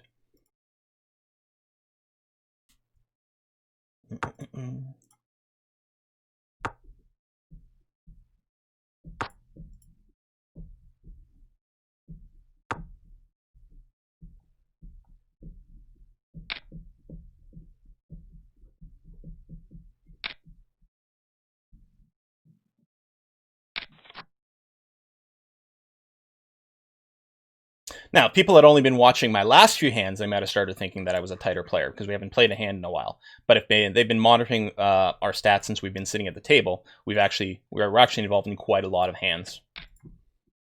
And for the start of the tournament, I was worried I was appearing way too loose.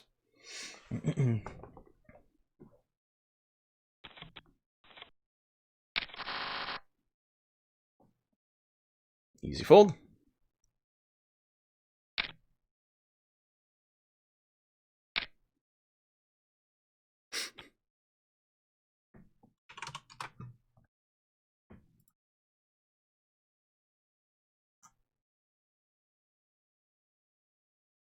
Yeah, but you know me, Skydance. I like explaining things. This is why I do videos. It's why I stream. Explaining things is fun.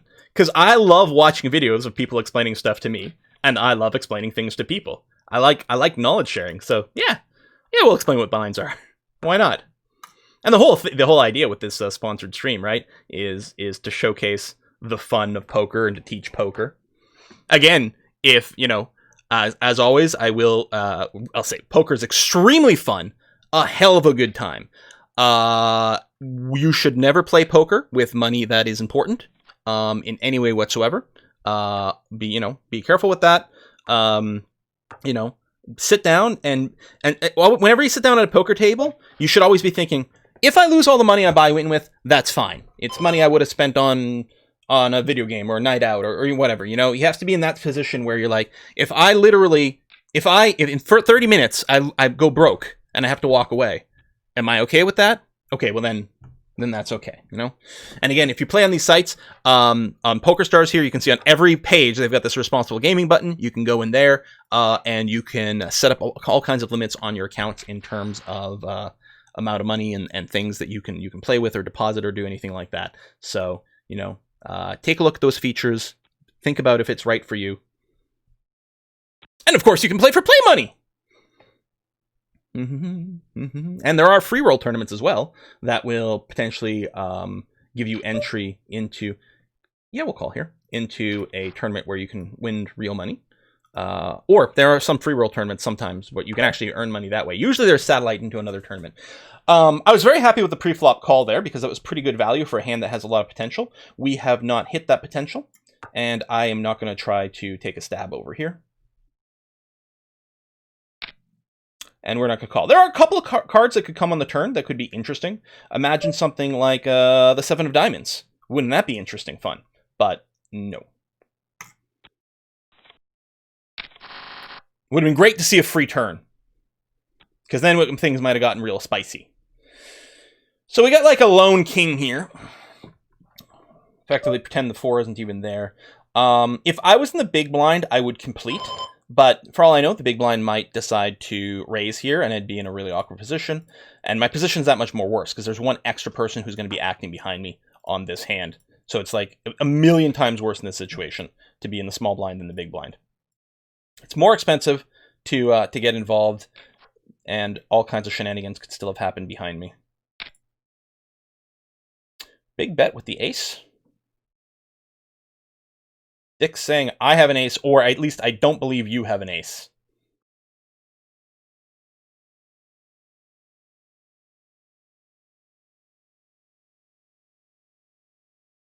Ooh, he's used up a lot of his time bank.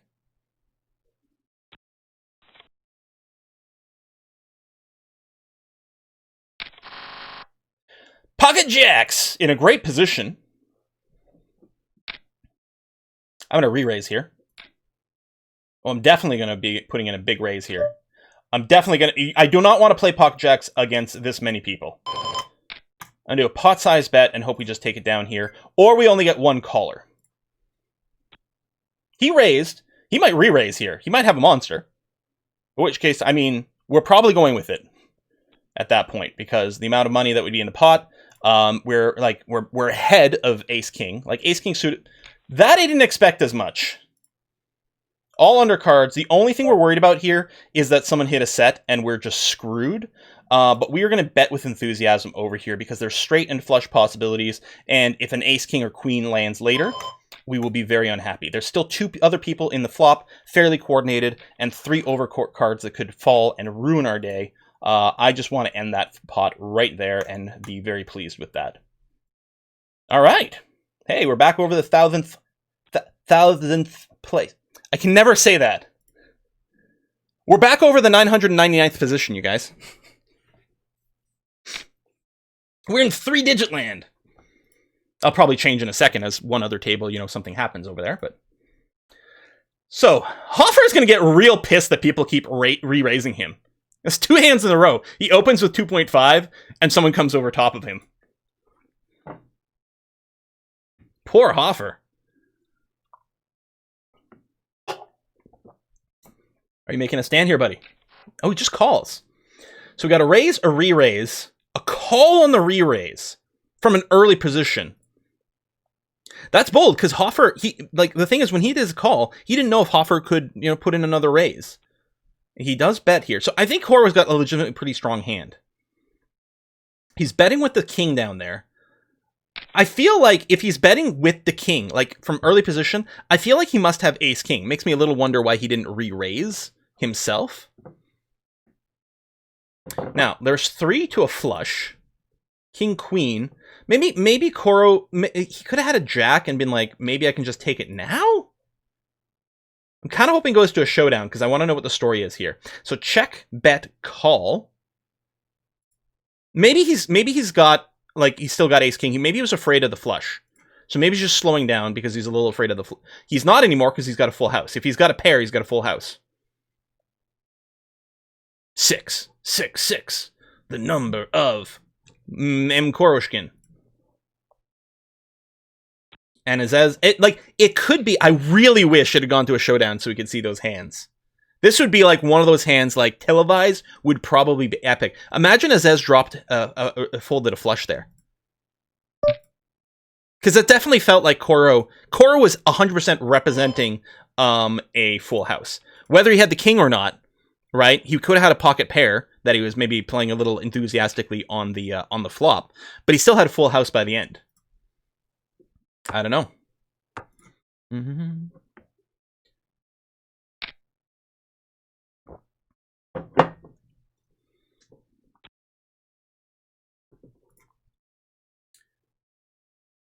So 3 to flush on a flop. You're not going to see that very often.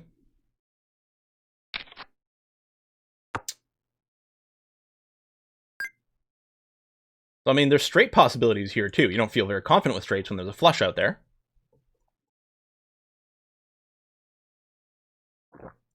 This is betting. I'm feeling like Hoffer might be tilted right now. He's like, I don't want to fold to these idiots who keep, betting at me. He's doing his best Phil Hellmuth impression. Well, Phil Hellmuth would fold and then bitch about it.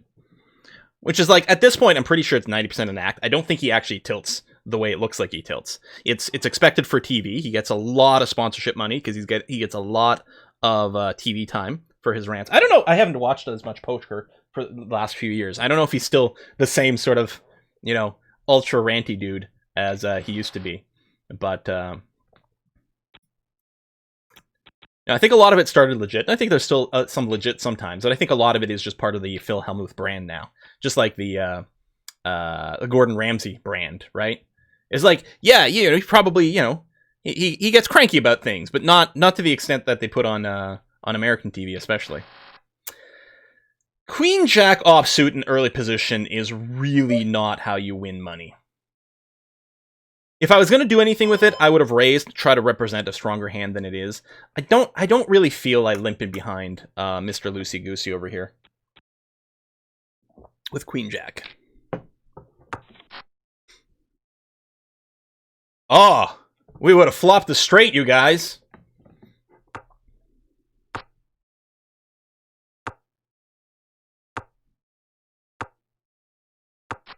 And we would have gotten no action for it. And then we'd still be in a situation where we could be up against a flush. No, there was nothing. We were never going to make any money with it, even if we'd stayed in the hand. We're effectively just going to scoop up the one big blinds that everyone put in. King 10, definitely not interested. You can never pronounce Schenectady. I think I'm okay with that. But yeah, 1,000th. My tongue just literally just like an error has occurred in speech.exe every time I try to say thousand. I can say 1,000. You just can't say 1,000th without it sounding like my mouth is full of cotton balls.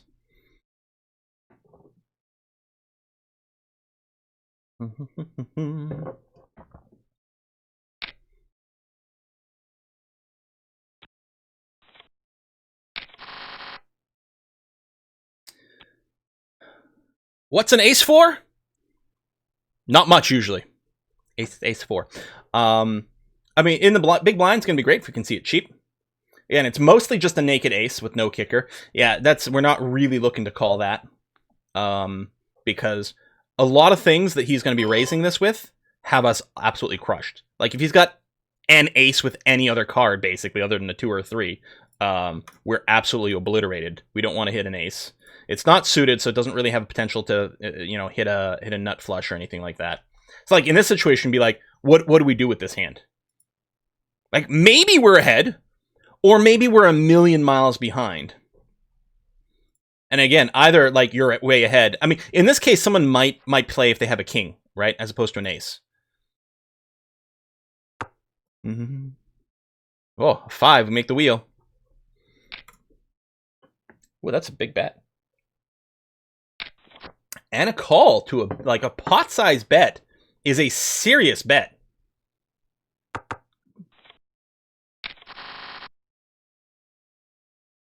I'm sorry, what? Okay, so Hoffer was not playing his 8-7 as an 8-7. He was representing something different and hiding the value of the hand. With that, he was because everything about it, right? This raise, and again, he might be tilting a little bit. He'll probably con down now that he's won a hand. That's generally how it works. If you go on tilt and you win a hand, that usually breaks the tilt. So Hoffer here is pissed because he keeps raising pre-flop, and then people come up over top. Where? It's happening again. He's raising pre-flop. At this point, he's like, yeah, super. I don't know. Maybe he's a loose aggressive player. I don't know. I don't feel like he's loose aggressive. I feel like he got pissed that he keeps raising and then people keep coming on top. Well, shit. Okay, so now we're actually going to be we're not really believing his stuff quite as much. We're gonna sort of flag him as kind of loose aggressive over here. That might change. People's playstyle change. First of all, some people just change up. Okay, I'm gonna tighten up for a little while. Okay. Now people might be believing that I'm tight and only playing premium hands, so I'm going to loosen up a bunch and then hopefully, cash in on that conservative image that I've built up over time. Oh, I've been playing loose for a while and people don't really believe me. I'm going to slow down and start only playing premium hands. Then when I come in, people won't believe that I've got a real hand. So people change gears all the time. Ideally on purpose. Sometimes it's people coming, in and out of tilt. Oh my god! The pocket fours pay off over here. I was going to say, pays off for ante. No, it was when everyone was paying their ante. Jack 2 is not going to get paid over here. Mm-hmm.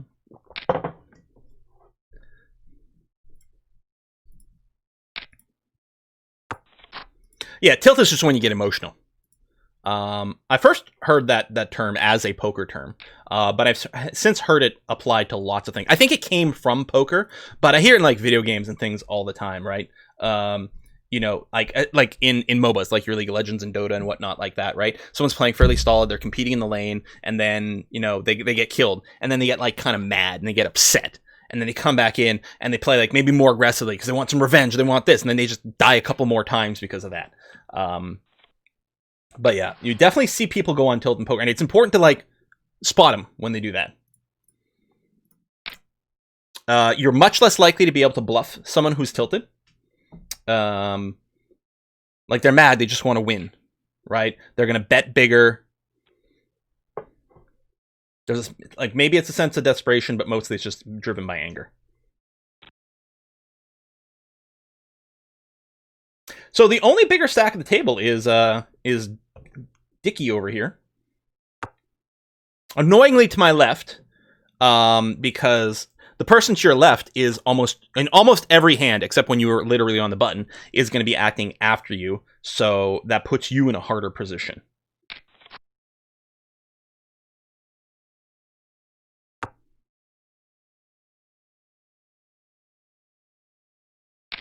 You can't say 3, you say tree. Yeah. Growing up with French being my first language, the TH sound was definitely on the trickier side. Mm-hmm.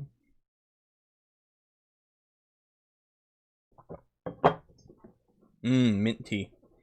We got 15 more minutes for a break.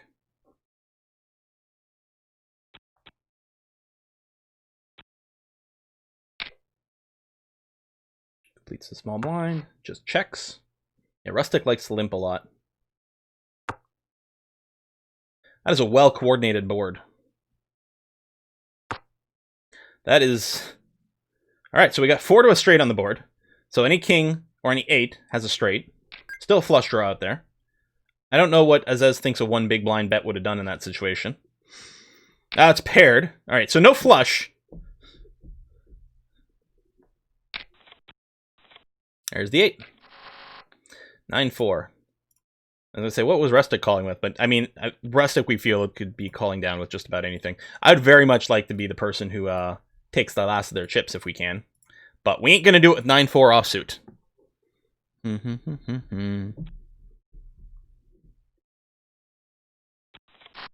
Seeing enemies can be tough to say.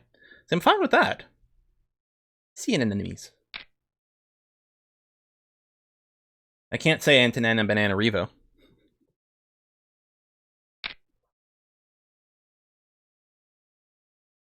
Bet and a big raise.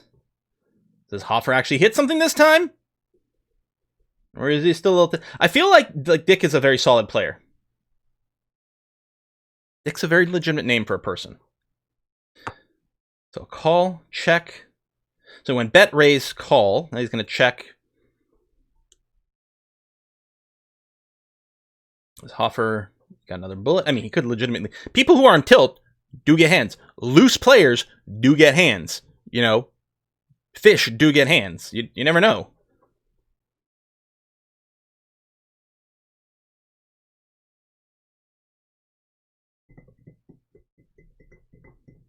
Yeah, maybe he's still playing risky because the rebuy period. I mean, if he was willing to put $500 down on the tournament once, he might be willing to put $500 down on the tournament second time, right?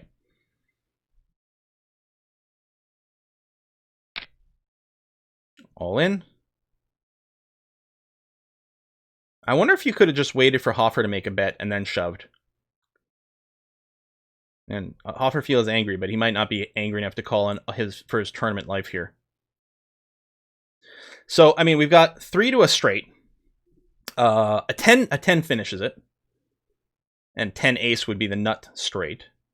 And really, that would be the best. So the best hand would be ace 10.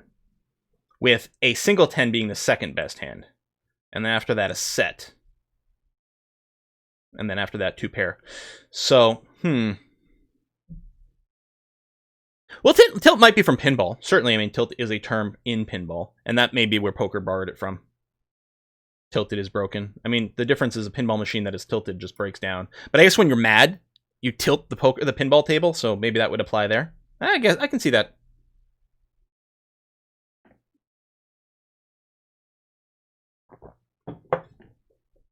I own two pinball tables. He calls! Oh, with the 9s! Oh, wow! Hoffer, who had a set of 9s, does get busted by the 10 over here. We're 7-handed. I'm going to go ahead and open with this. And the other thing I'm going to do is I think I might change that button at this point. I'm going to change it to 2.5 big blinds.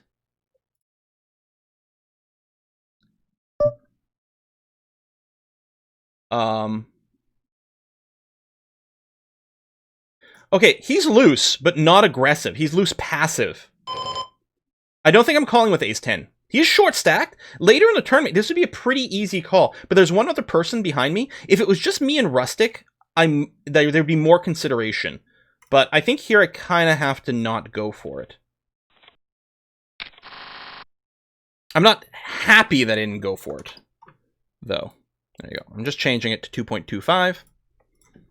I mean, I guess I could keep it at 2.5 and then just also bet the 2s.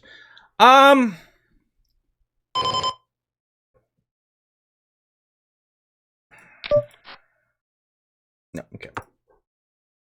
Should I have even put in the extra, 1 big blind over there? Because you do the math, right? I was getting a little bit better than 4 to 1. How often am I going to actually win this hand? Do I think I'm going to, earn it back? If I at least 1 every 4 hands, or 1 in every 5 hands to break even, I guess. Then yeah, I think there was a good enough chance. I think that was okay to do that. That's not the button I want.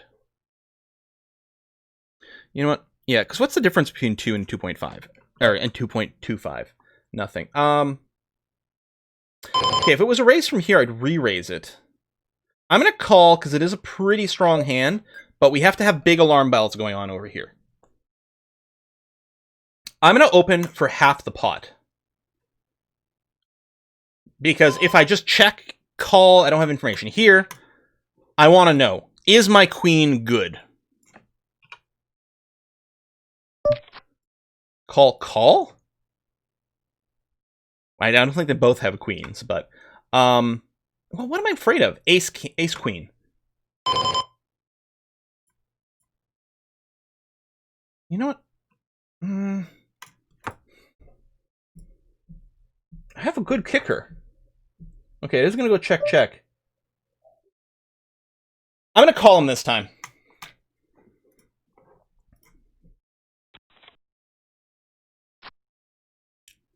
There you go. He was getting to desperate, like, double up range. Double up or rebuy kind of range.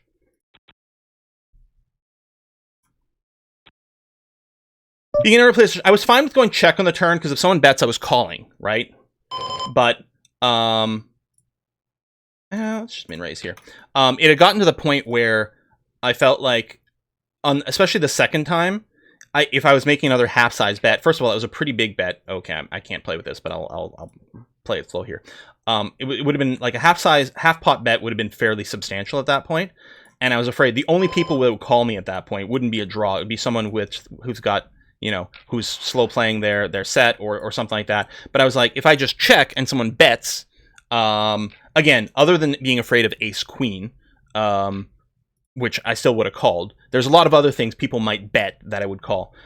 So, I mean, 2.5 is a decent-sized bet over here, but this is going to be a big pot, lots of people involved, unless Genki does something crazy over here. I'm going to be... Never mind. If he had just called, I would have called here, because it was just going to be a big pot. But here, there's this. There could be a re-raise over here. There could be all kinds of action. Jack 10 suited would be something you want to see a pot cheaply and hope you hit big. This was no longer going to be a cheap pot. In fact, it might become very expensive if this person decides to do something big here, which is what happens. So at this point, this person is representing a very, very premium hand. I would say ace-queen at the worst. And just a call over here means they don't have they probably don't have aces or kings. I feel like if you had ace-king in this place, you might even want to play back. But you might just want to say, okay, I'll call and see the flop.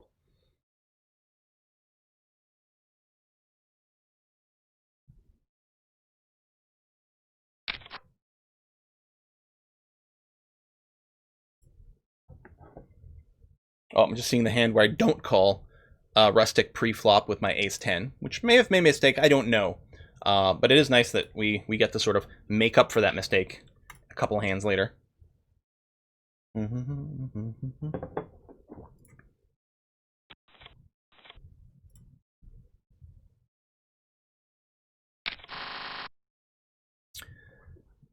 Man's best friend. Let's do it this time. Although, I was going to say my stats are still... actually, I have not been playing as many hands lately. Although, apparently these guys are... Okay, I'm in the best position to represent that I have an ace. Would I bet the ace in this situation? Well, I think I would. I'm going to bet small. It might be small enough for them to call with the draw. Alright, well, I'm done with this hand.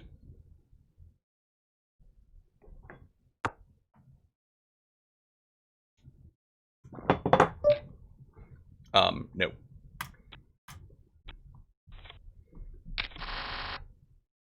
Yeah, I was gonna say we're in top 800. Okay, now we're 901st. Nope, not playing that.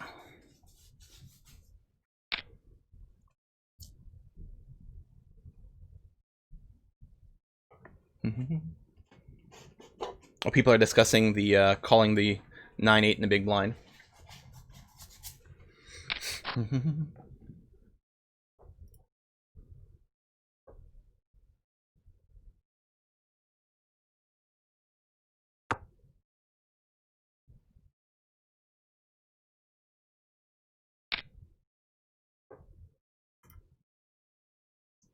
I'm watching the king-queen hand now where I busted rustic, and I was just curious to see what people were saying about it. And also as a way to kind of review my play, which is kind of interesting.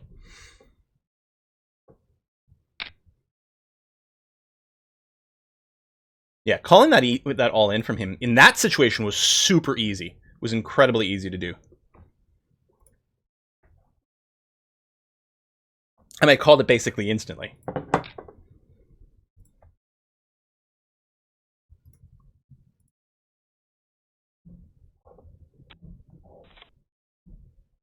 Five-minute break. All right, well, I still have tea. It's not particularly hot. But I will get up to just at least walk. I'll go pee. I don't know, something. Encourage everyone, get up, at least stretch your legs a little bit, and remember to hydrate, and we'll be right back.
was just tweeting out an update about the tournament, which is funny. I'm tweeting it out before the break started for you guys.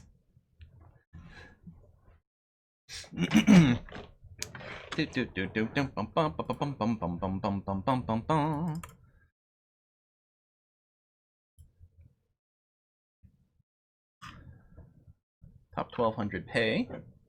Long way to get there, though. It would be well into tomorrow before we got to the money.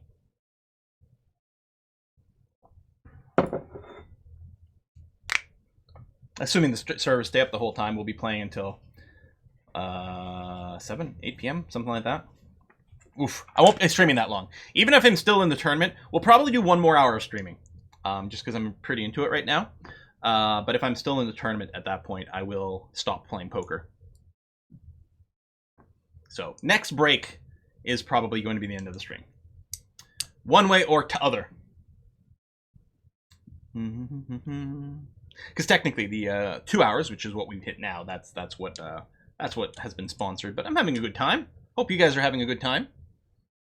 We got some resubs that have come in over the last couple hours. We got Master Fartbox at 5 months with Twitch Prime. Thank you very much, Master Fartbox. We got the J Squared with a 4-month resub. Hey, Quill, been following you on YouTube since the early days at U4. Can you believe this is one of my first times catching your stream live? Well, awesome. It's a fun one. It's a different one for us, but it's a good one to be here. Tiger Master as 12 months. That's a 1-year Twitch anniversary from Tiger Master. Thank you very much. Nirok at 16 months. Trass at 78 months. There's an old timer right there. Trass at 78 months. Gorash at 60 months. It's a 5-year Twitch anniversary from Gorash. Combat Zerg. There's another old timer at 68 months. We got lots in a row over here. Holy crap. 68 months from Combat Zerg. Chip7 at 19 months. Morquar at 6 months. Merlin of Chaos at 35 months with Twitch Prime. Wake at 40 months. Hey, Wake. Nice to see you finally playing Red Dead Redemption 2 live. That's the thing. The poker in Red Dead Redemption is so slow paced, right? Because it's sort of simulating almost like real time, like shuffling and dealing and stuff. I'm like, oh my god, I can't do it. It's too slow. Fugen at 6 months. No one hears when he appears at 30 months. Still looking forward, hopefully tomorrow, to that package. Griever at 14 months. I am a tough cookie at 11 months. Slapped with fish at 5 months. Ziggity Zigzag at 23 months. Almost a 2-year Twitch anniversary from Ziggity. Cornelius at 18 months. What a great number. Ulrich at 4 months. Tripes, maybe? Zed Tripes? I don't know. At 35 months. Mongoose 13 at 20 months. Ganisa at 3 months. Drago at 4 months.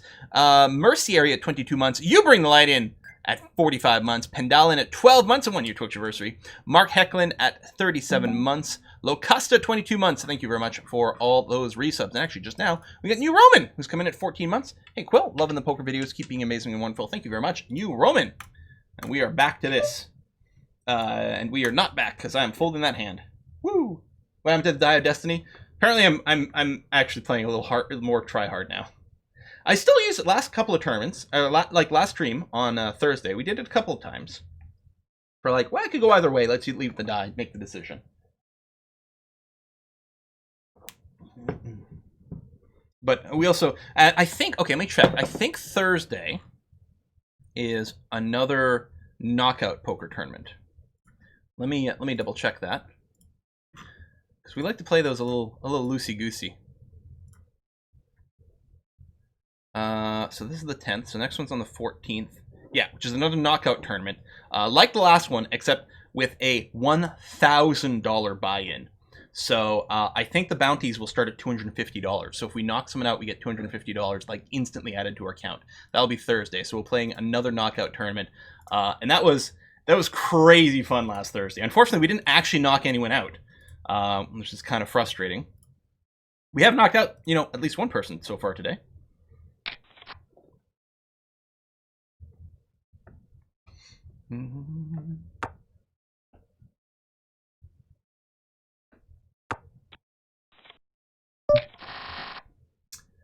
Bold.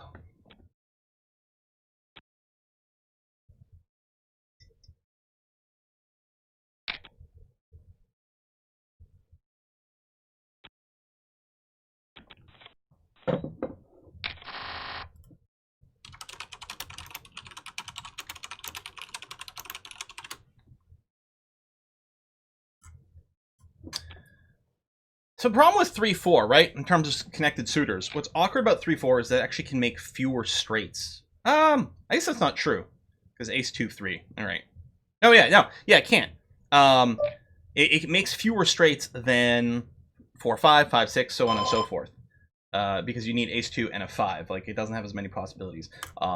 Anyway, I'm not going to call it, definitely with the bets like that coming through.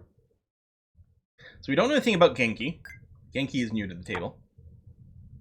Team Mill for you, we don't know anything about them either. It's a little less relevant. When the stacks are shorter, the decisions are simpler, right? You really want to have a lot of information against deep stacks, especially when you yourself have a deep stack, because, oh, thanks for the bits. Ostrich T, thank you. And Chief Beef is actually sending in some bits as well, cheering for stretching and hydration. Nice. Thank you very much, Chief Beef. You gave a big contribution to the whiskey and chocolate or the blood and donuts fund. I don't remember what day it was. I don't really wanna. Just don't feel like it. The 8-5 suited small blind. Just didn't wanna. Oh, apparently, well, maybe not. But Dick is saying they had a good hand, so it was good because they might have bet anyway. They might have bet a little bit bigger. 7-7 king. A small bet, which as does call, which he might have done if he had a draw, which he might have hit now. He might have a bad king. That feels a little hard to believe. He might have had a pocket pair above a 7 or something like that. I don't know. I don't think there's any real way to read what Azez has at this point. Dick keeps saying I have a good hand. He had the 7. Oh, they both had 7s. I think they split, right? Because both their kickers were garbage. Yeah, both their kickers were garbage, so they just split the pot. Okay, king, queen off in great position. So not only am I going to play this, I'm actually going to go and raise. This is a little aggressive a raise. Here's the thing. If Rennie re-raises me, I fold. Which maybe I should have re-raised a little less. But if he just calls, then I'm going to be in a great position. I've isolated him here. Right, because if I just called, both blinds might come in. But there's a good chance this happens. Maybe that was a little too aggressive. Maybe I should have just called there. Maybe I should have bet smaller. I don't know. But the nice thing about the position is then it forces other people to make the decision. Like, I have a chance of winning the pot right there because I've re-raised and no one can call me. I have, the flop comes and everyone misses, so I bet and I win the pot. The strength of position means you don't actually have to make a hand to do stuff. No.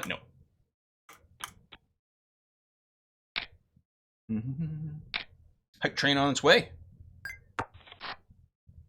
Or might already be there by the time you guys actually see this message. I don't know.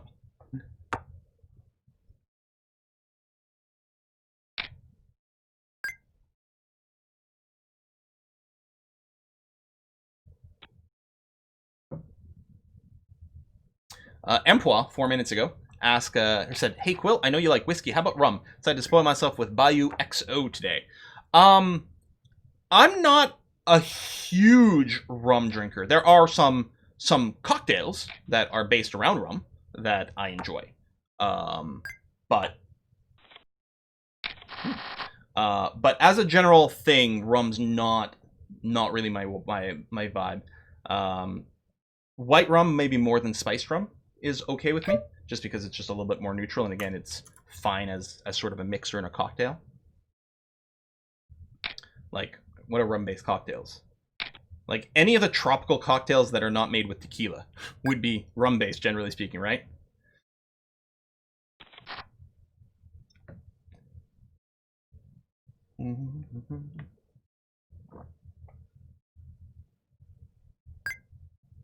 Yeah, I don't even remember the last time I bought rum.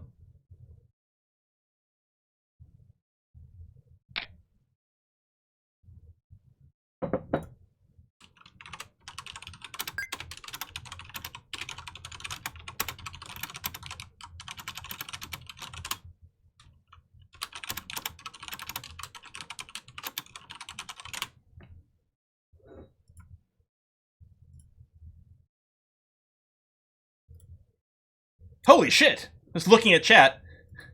Apparently a hand is happening.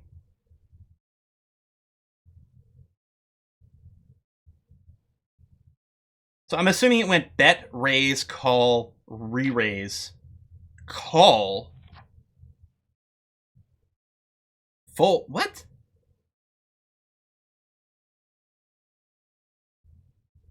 In what universe do you call the first bet but not the second one? I mean, you had to know this is coming. Like, unless this was a complete bluff. If you felt you had a strong enough hand to call there, like... 2 pair versus a straight. So he's hesitating with the 2 pair, but didn't want to... And maybe hesitating, there could have been a... He may be afraid of a set, that sort of thing. Alright. Genki is either hesitating or just celebrating a big win here. So now it's not bad. The bake stack has moved from my left to my right. This is much better for me. I mean, he's still plenty deep. Like that's enough of a stack to like be an incredible threat to me, of course. But you'd much rather have the bigger stack and also the aggressive player, which often go hand in hand, to your right.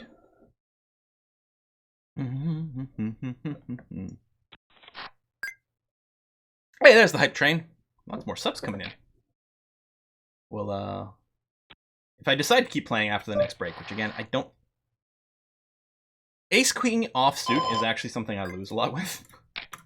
Ace King suited, I make money. Ace King offsuit, when I used to play a lot and I would keep track of my stats, my Ace King offsuit would do embarrassingly bad. What do we do here? What I'm going to do here is I'm just going to call this time. Ah! Am I?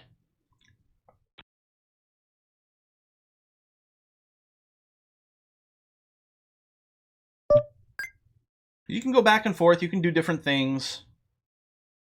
I'm just going to call here and see what the flop looks like.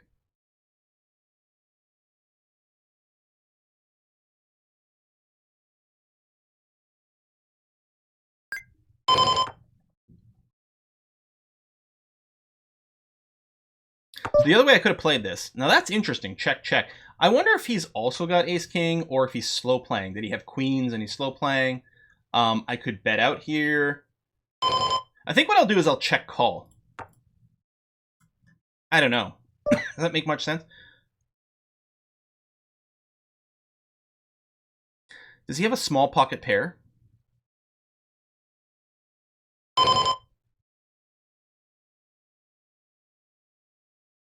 At this point, I think the only possibility is he's slow playing a set, he's got a small pocket pair, or he's got exactly what I've got. I think those are the three possibilities. Maybe I could have won that with a bet. I probably should have bet the turn, but I don't know, man. It would have been very different if our positions were flipped the other way around. It would have been so very different.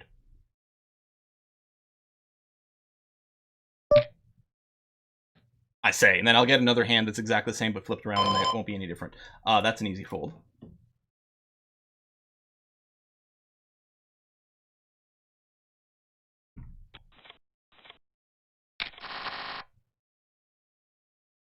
The reason I didn't bet on the river is because I felt like while there was a chance that Ace King could call me, otherwise I wasn't going to get a better hand folding probably. I'm going to bet here, and I'll bet 2.5 happily here instead of just to make the odds a little worse. And I will also bet here. I'm going to call.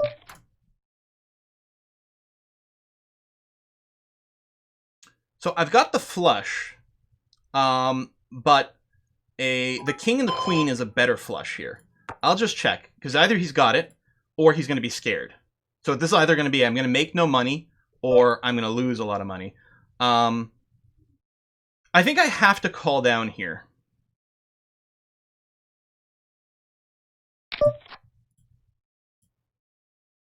What I'm going to do is I'm going to put in... Do I put in a little blocker bet here? Value bet / blocker bet here. If he comes with a big shove, I think I've got to let it go.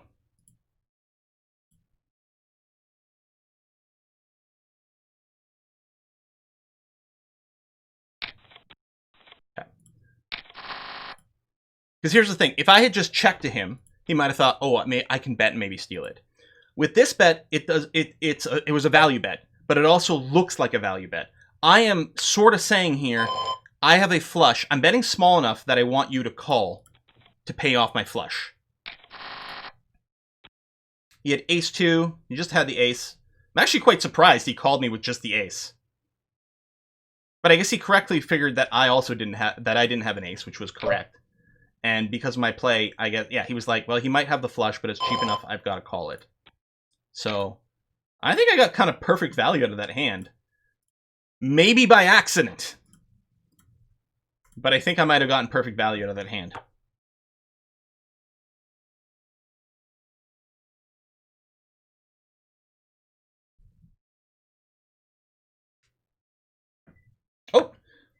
This is the ace-king offsuit hand that's playing out right now in the channel. So right now it's pre-flop and people are saying call. I mean, I'm not going to fold, that's for sure. And then the flop came right. 3-3 queen while I had ace-king offsuit. And I was first to act.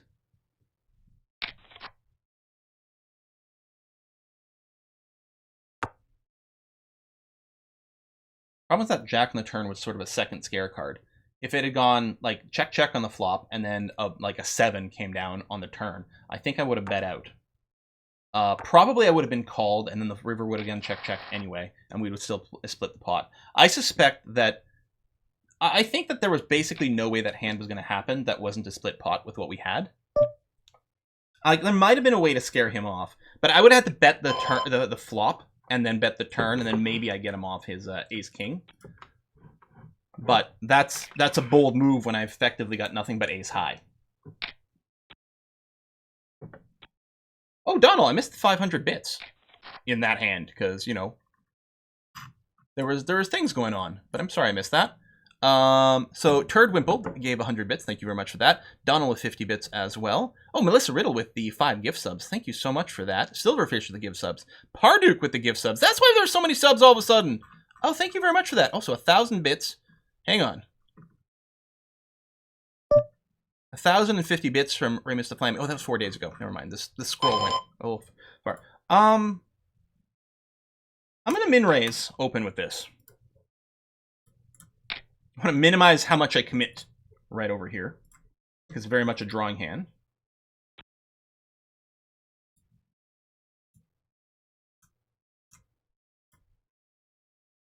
So at least with that ace-king offhand, we still split the blinds and antes. You know, it's something.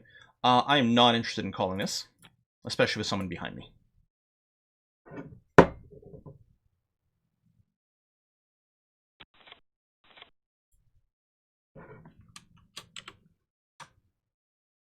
Skittle said, I wish you could do real money in the USA. I think you can, can't you? I know that's like maybe only certain jurisdictions and things like that, but I think they've opened up like the poker stuff a lot more, haven't they?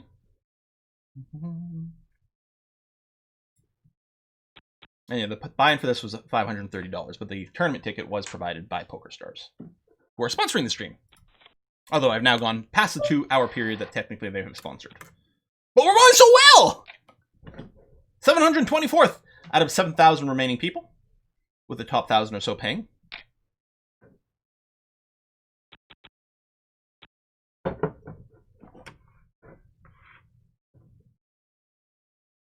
I'm quite happy about that outcome at the Queen 10 hand where I had the flush. That's what I'm watching right now on the thing. I'm curious to see if people think that it could have played out differently or better. If you had a different hand, there might have been a better way to do it, like with perfect knowledge. And so the problem is, I don't know if I played that hand perfectly for the range of hands that Dick might have had when I had that flush with the Queen 10 offhand. I don't know if I played it perfectly for the range he could have had. I think it ended up being perfect for the hand he had, in fact. But that's not the same. You can't just be results oriented or anything like that. Because the exact same situation could happen 100 times with your opponent have a wide range of hands in each one of those times.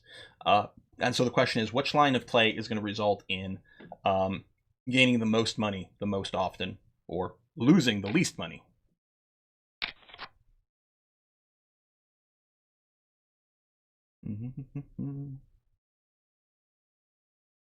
So we're going to be in the big blind next. Quite the large hand developing here. No one's too eager. Another king wins it. Man, maybe I should be playing more kings. Apparently they just win all the time. Except when they lose, because everyone's got a king. Kings are the new 4s. King 3 is not a great hand, but we're going to have such ludicrous pot odds, we have to call here. Unless Genki does a big raise, in which case it's an easy fold. Okay, so we will call. So we're getting 10-1 here. So we only have to win money once in 10 hands, effectively. We can lose 10 times and win 1 time to break even. We do have an inside straight draw with a 5. I don't think in this position I can't bet here. Even though with so many low cards, it's very likely that most people missed. Even someone who hit a pair on here might not feel confident about it. Well, SM, who seems to bet a fair amount, hence the red color, has no qualms about betting. He's got great position though, right? We're gonna have a little shy of 4-1 odds for an inside straight draw call, which is obviously not gonna happen. So we're gonna fold that. I mean, the king's an overcard as well, so you know the kings might be outs, but yeah. So Skittle, any hand that goes to showdown, to actual showdown, you in a tournament play, you can see what the players had. Even in real life, you can ask to see what the other person had if it goes to an actual showdown. That's in tournament play. In cash games play, it is typical that so whoever made the last action, so whoever did the last bet, would be forced to show their hand first. But then after anyone else who simply called would typically have the option of mucking their hand sight unseen in live play. I'm not sure if online on Pokerstars here, if in cash games you can still see the hands. I think you might be able to. I don't think I even want to take a stab over here. I mean, no. I'm just going to let him have it. It's fine. It's my gift to you.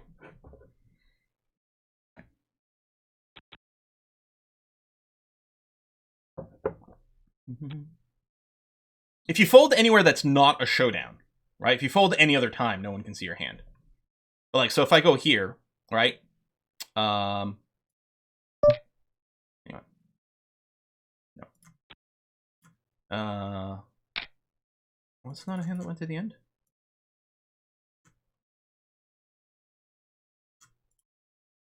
Oh no, he just won it without contest. There was no showdown there. There you go. Over here. So all these people folded before the showdown. Most of them probably folded pre-flop, but as long as it's before the showdown, you won't see what they've got.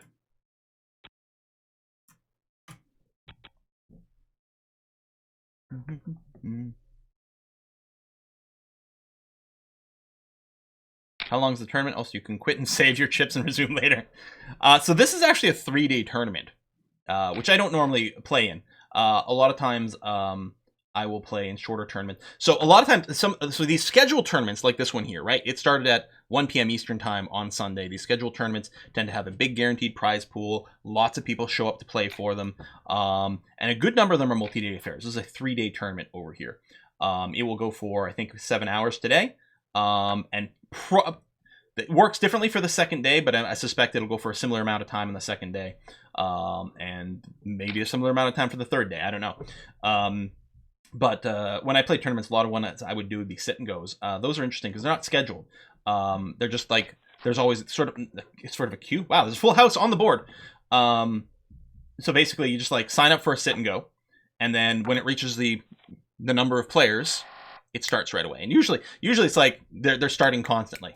You just, you hit register, and then a couple minutes later, the tournament's starting because they're constantly filling up. And a lot of them will have faster structures. So a lot of times the blinds will be going up faster. The blinds are going up right now every 20 minutes, the blinds increase. And then starting tomorrow, they'll increase every 12 minutes. Some tournaments will be turbo tournaments or even hyper turbo tournaments. The blinds go up a lot faster. You might start with fewer chips, so people get knocked out a lot faster. And a lot of those tournaments will only last, well, depending on it. If it's a single table tournament, it might only last an hour or two. If it's a multi-table tournament, it might last, 4 or 5 hours, but it's still not a multi-day affair, generally speaking. So you can choose how much you want. I mean, and we can disconnect. I could disconnect. I could walk away. It would sit me out. I would automatically pay the blinds and antes every hand. But I could sit out if I needed a break for some reason.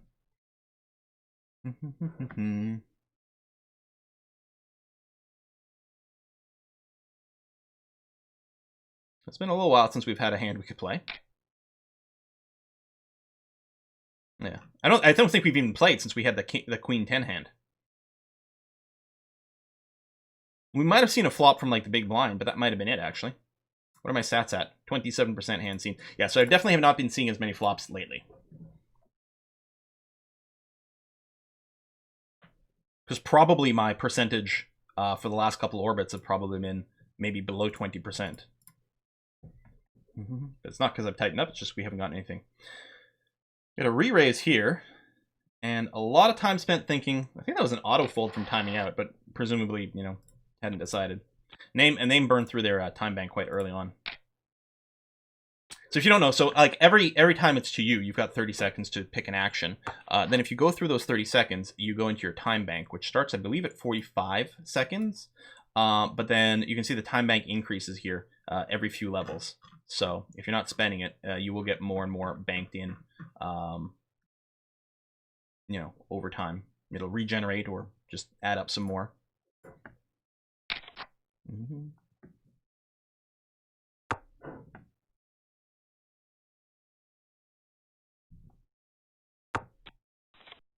He's in so many hands. No! Take a look at the chip graph over here. I don't care about the largest stack. There we go. So the blue line here, this is the average chip stack of everyone in the tournament, and the red line is us. So you'll see this a lot, right? You don't get any hands, so you just lose a little bit of money slowly while you, you know, blinds and antes and things like that. Here we got in a hand, but lost a little bit of money. And then we won a hand, and then, you know, I think we maybe lost a little baby hand, flattened for a bit, lost another hand, a few blinds and antes and things. Oh, won a little hand. So you'll often see the staircase effect. Who's got the largest stack?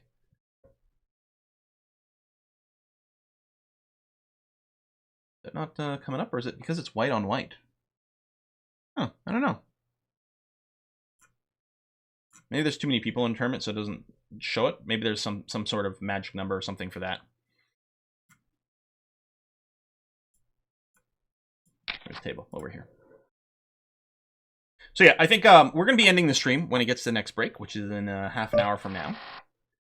Pocket 8's in an early position. I don't tend to like hands I can't just open raise with. I think I'm going to limp with this one, though. And just hope that it works out that we see the flop for cheap. If this was a big ring game, like with 9 or 10 people and without permanent antes, this might be a little bit more of a lay it down kind of hand. But we got to play a little bit more because of the antes and because it's 8-handed.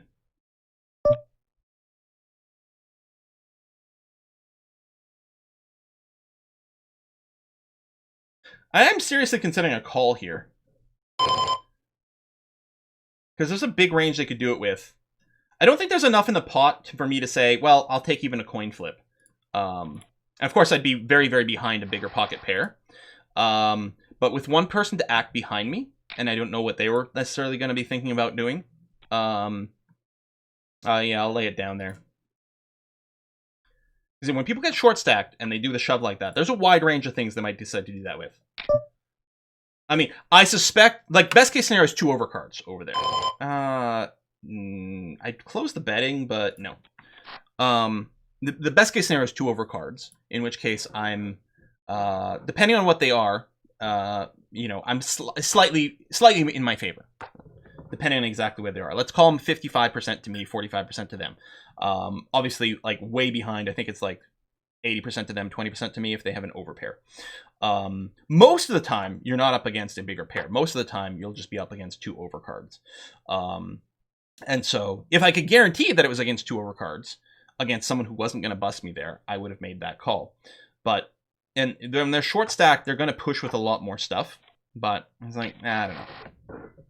Maybe I should have.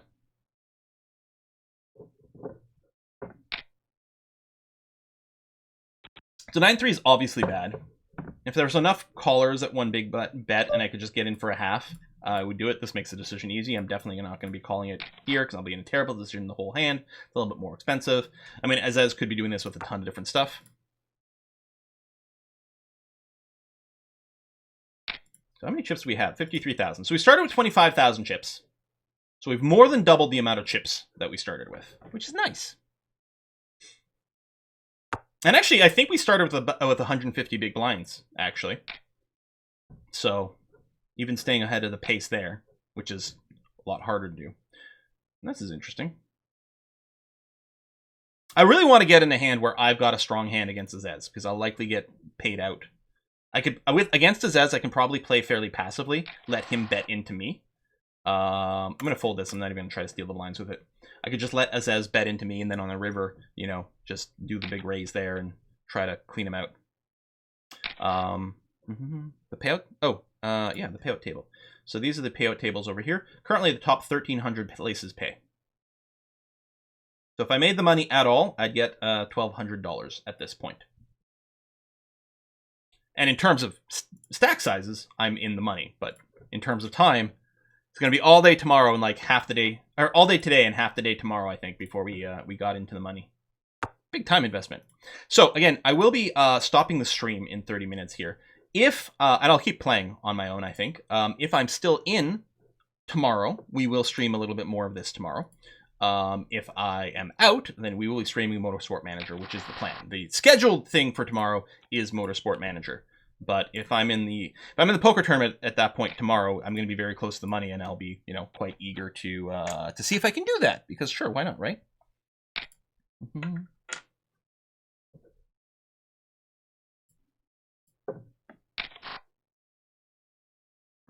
I could be off the scale with the, like, no, it wouldn't, because we all start in the same position. The chart, people are just talking about it.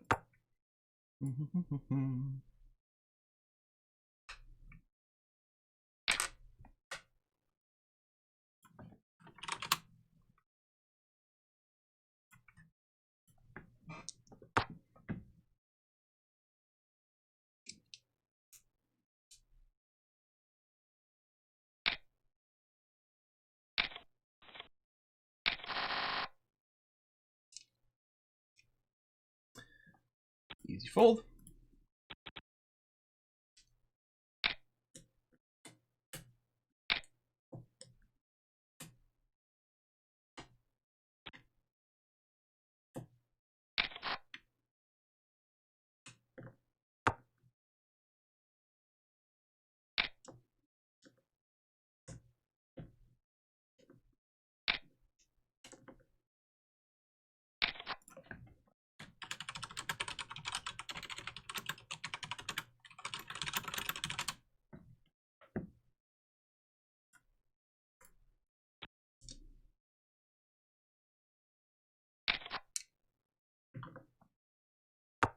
Definitely getting a little tired.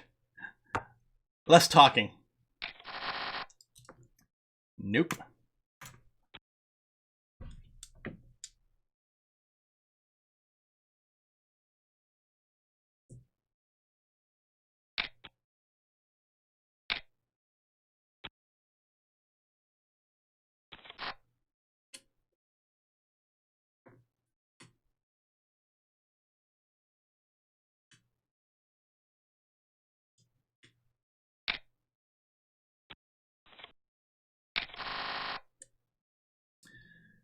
Why do I keep getting jacking off in the early position here?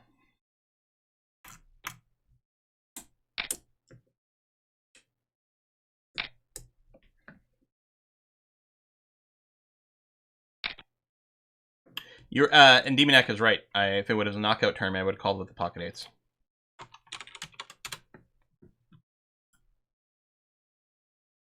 Because there would have been extra value there. Right? It's not at that point. It wouldn't have been just about taking home eye for you as chips. It would have been about taking that and the bounty, which would have made it a much, much easier call to make. It would have been trivially easy to make that call.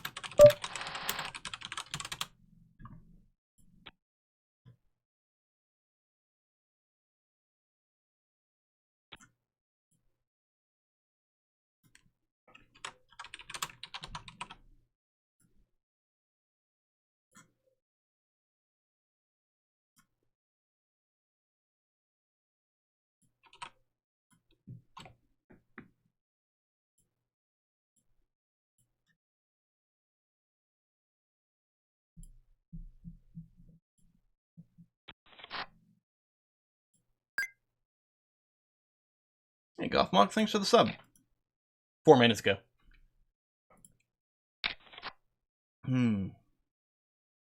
Poker takes a lot of brain energy. Which is weird to say, given the games we normally play are all fairly brain energy-rific, right? I think it's fair to say that. But poker is even more. And poker, like, punishes you a lot more for a lack of attention. We got Big Slick! Suited! Hey, last time we had Ace-King unsuited was in the big blind. So this is great. We got a raise, a re-raise. Now, we could easily call, we could easily raise here. I think I'm going to do is I'm going to call because I kind of want Dick to come in as well. Because we actually have a bit of a drawing hand. I think we're setting ourselves up for a check raise, or do we just bet out? I think I'm going to bet. This is such a coordinated hand. The problem is if I get a big raise, we have to be a little worried about a set against us here. But name's not deep enough. If he shoves, we have to call. If he shoves, it might mean he's made, you know, a set out of something. No, he just folds. You might have been worried about the suited. Well, I mean, I think if he had a set, he still at least calls. Maybe he doesn't shove. Now, he probably does with the stack size. Maybe I should have put in more pre-flop. But I really wanted the other player, because, again, with Big Slick, and this is we're going to make a fairly large raise here, because I don't want to play Ace-Queen out of position. I've lost one of my dice that I keep playing with. So we didn't hit. There's a good chance he didn't either. I'm going to hope that we just take it here.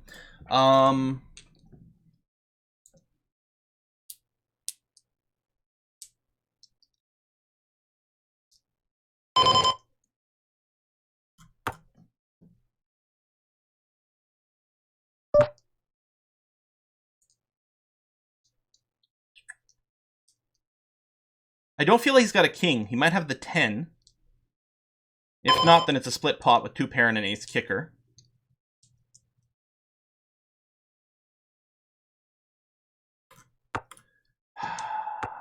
Okay. Oh, shit, we just beat him outright with a better kicker. I actually considered doing a small bet there, and the reason is this. If he didn't have anything, right? If he had, like, ace with some blank that didn't hit anything either, then, or, like, literally, if he had the same hand I did, effectively. No. He could have, like, if I check, it's very unlikely that I check there if I have the full house. Unless I'm saying I'm setting some really crazy trap. Which is possible. But he couldn't have been in position. Wow. Wow! Poor Himmel for you.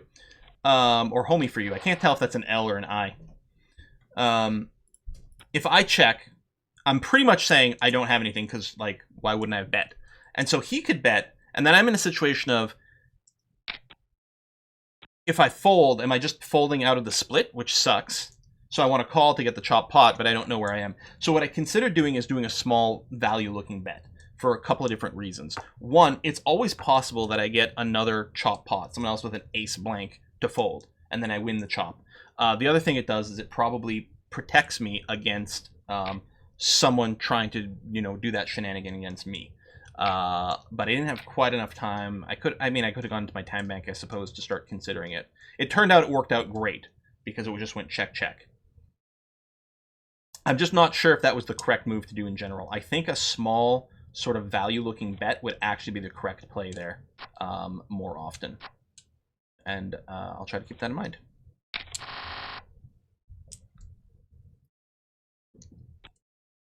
Although, again, some of those things you get... So, the type of plays you make have to depend on what level of poker you think your opponents are playing, right? If you're just playing a home game poker against people who barely know how to play, it's level 0 poker a lot of the time, because a lot of the time people don't really even know what they have, or don't understand the strength of their hand. They really have no clue whatsoever. They're mostly just gambling to get to the showdown and be like, oh, I don't know, who won? I don't know. Oh, my 10 high didn't win? What a surprise, kind of thing, right?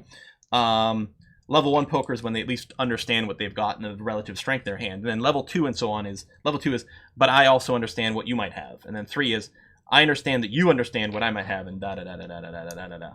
And so some of the fancy plays you can convince yourself to do only work if the other people are also following that line of logic.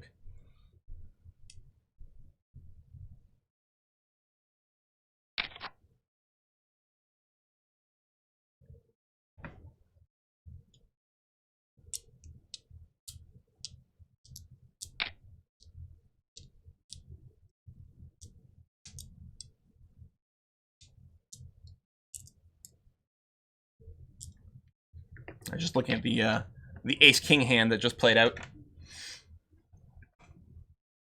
Given how it went, I think I would have probably made more money if I had just made a big bet pre-flop instead of just calling. But the thing with ace-king is that, so the big bet pre-flop means it gives you a chance to win it pre-flop because people might just fold. But you don't have a hand yet. You still have to hit something.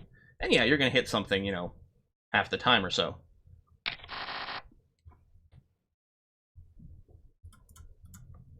But because there was another person in there, I was kind of willing to drag them in. It was a little bit of a slow play, but not really, because it was still calling a re-raise. And also at that point, if the person who was neck to act, who hadn't called the 6 big blinds yet, they could have decided to put in a re-raise, in which case I would have been like, all right, it's shove time.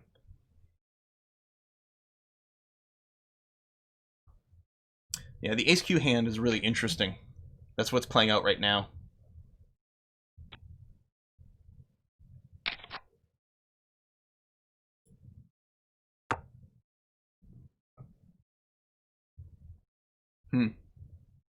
I really like that hand. I am still I don't know if I have the time to do it in any way whatsoever, but I've got the recordings of all these poker games, and part of me wants to do like a compilation of the interesting hands, and put it up on YouTube or something in my infinite free time, where I can even barely chop up just normal streams.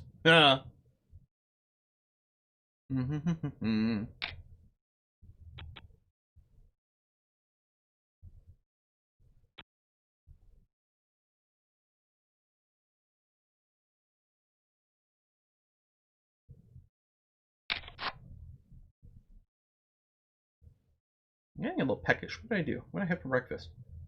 Oh, I had some of my homemade bread. I made bread last night. Had that with a couple of fried eggs. Very tasty.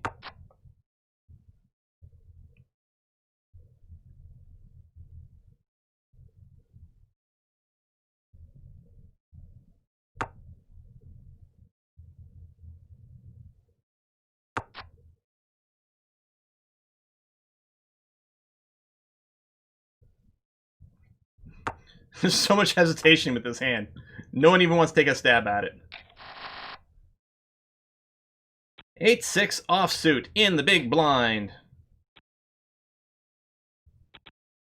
That's the thing with all these min raises. Like it makes it really easy to play in the big blind.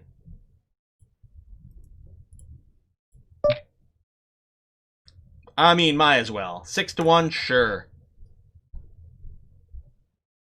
This is our pot right now.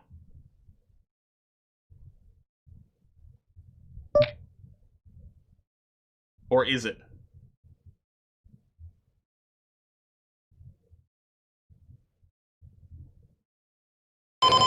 I mean, we're beat by any better 6.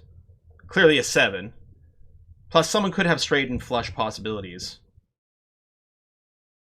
I don't feel like I'm strong enough to defend against that. Now, yeah.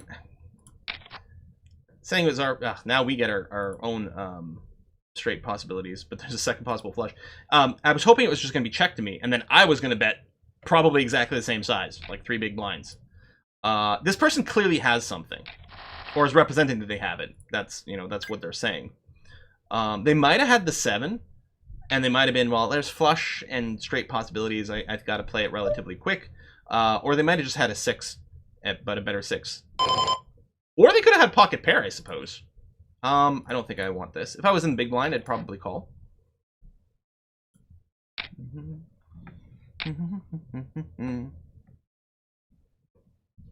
And there are some small stacks I might be able to push around. That's true.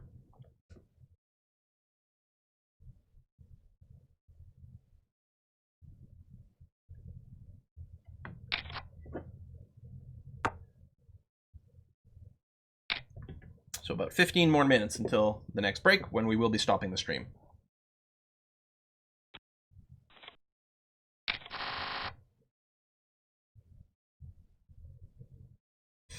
I think this is a really great position for us to try to steal the blinds.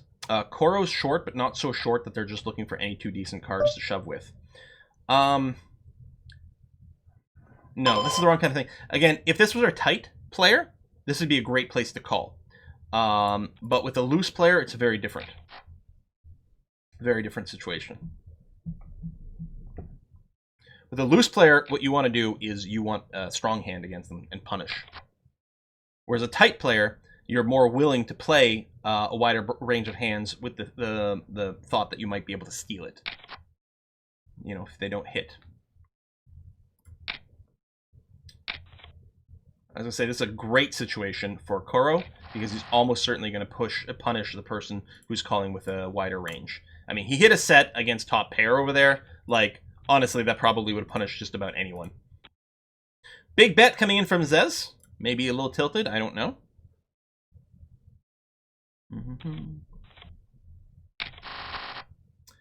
Queen 5 off. Even if it's folded with me, it's not good enough to open in this position.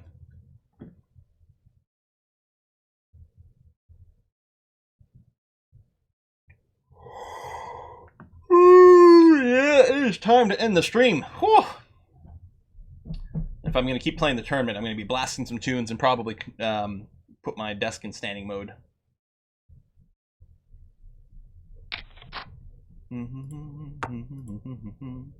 Yeah, there should be a RimWorld episode today. I think I just need to title it and thumbnail it. I'll try to squeeze it in between play. Yeah, was episode 19 the last one? 18.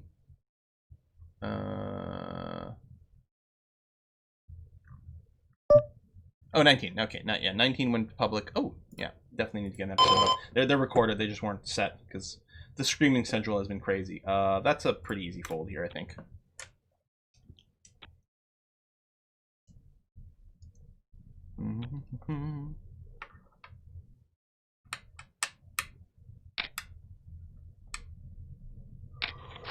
Ooh, man. I have not been sleeping properly this week. There have been 2 nights this week, at least, where I got under 2 hours of sleep.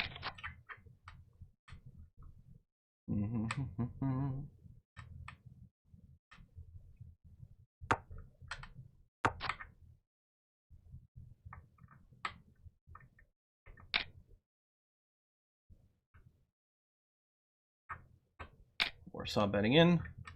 Warsaw's new to the table. Not going to have a read on Azez. Although, when Azez bets, like, Azez plays a lot of pots. But when you're seeing bets like that, you probably have to give him credit. Like, he calls down with a bunch of stuff, right? He's sort of loose passive, which is the best possible thing. They're playing a lot of pots, they'll give you a lot of money. But when they actually bet, they're probably having a hand.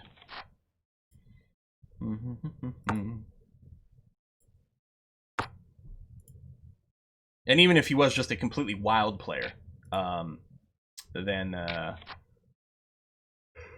he was a little aggressive. But I mean, he open raises. He doesn't just limp. But I don't think he's super aggressive post flop.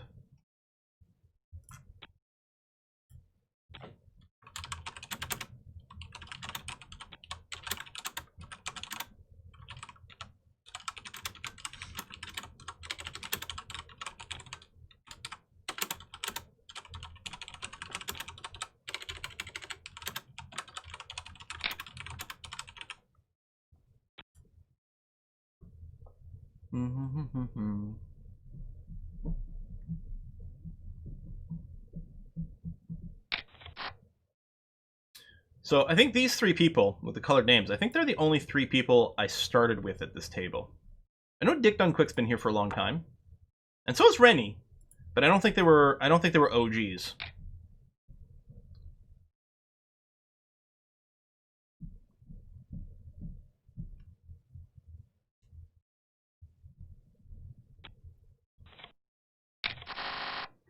Excuse me. 9-4 is a terrible hand to defend the blinds with. If it's just this one min raise, I'm going to fold. Yeah, no, alright. We're in folding territory. That's pretty easy. Congratulations. Here are your blinds. Alright. Jack King off in the small blind. I wouldn't mind to see a raise from late position and a re-raise. Wow, so if Genki raises here, like a mint raise, okay, or not, I will raise here, and I'm going to do 2.5 just to make it a little harder for him to just call. I'm out of position, so I'm more likely one to win here. I will call. That is always scary when you get a blind battle like this. So we hit our jack, but not the queen.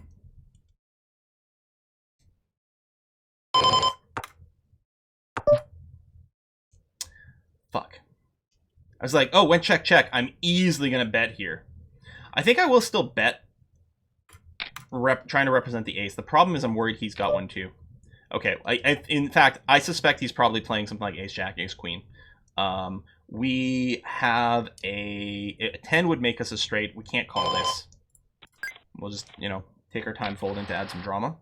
But we can't call that. I think we convinced them that we were not on any kind of steal there.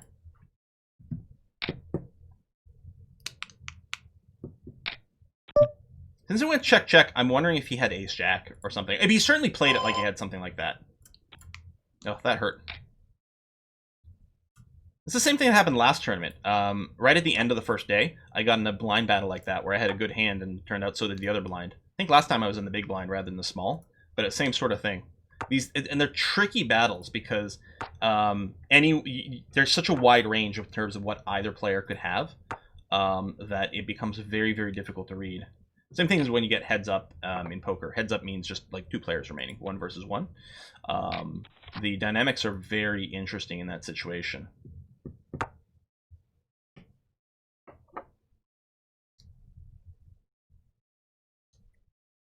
All right, so again, we got about 8 minutes left to go in the stream. Tomorrow, if I still happen to be in the tournament at that point, which again, relatively unlikely, but maybe, then I will be pokering. Otherwise, it's going to be Motorsport Manager. So we will see how it goes.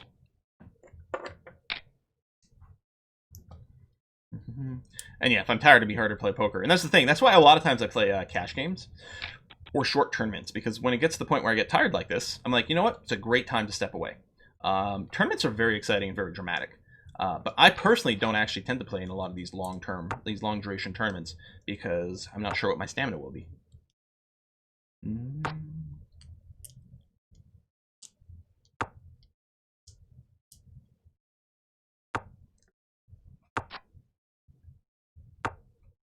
I mean, we're still well above average stack, but that hurt. That hand hurt. I wonder if we could play it differently. Let's actually review some things. I mean, obviously, I could have just limped, but I don't like to play out of position in the small blind. I've got a good hand. I want to win it here. Then he re-raises. I'm like, all right, I could fold, but I think King Jack's too good to fold here, so you call. Get here, we hit the Jack. Maybe I should have bet instead of checking.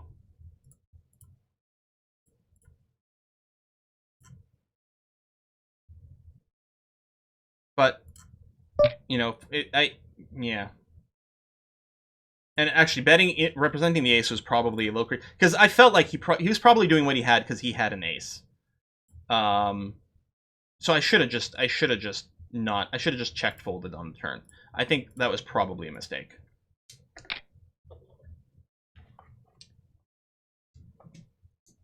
I guess I sort of had in my head of maybe he's got a pocket pair, in which case I can. But I was winning if I had a pocket pair. Why wouldn't I just check call maybe? I don't know. Yeah, Rennie might be an OG.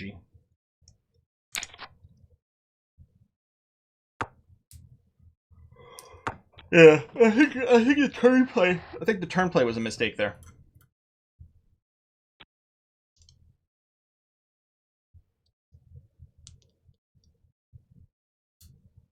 Oh, here's the Jack 10 hand on stream. Curious to see how people are gonna sit with it.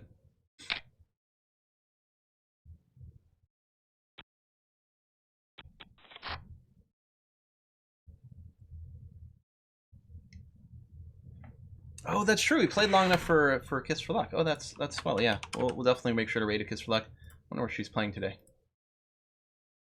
ESO. Why would I even ask? Why would I even ask?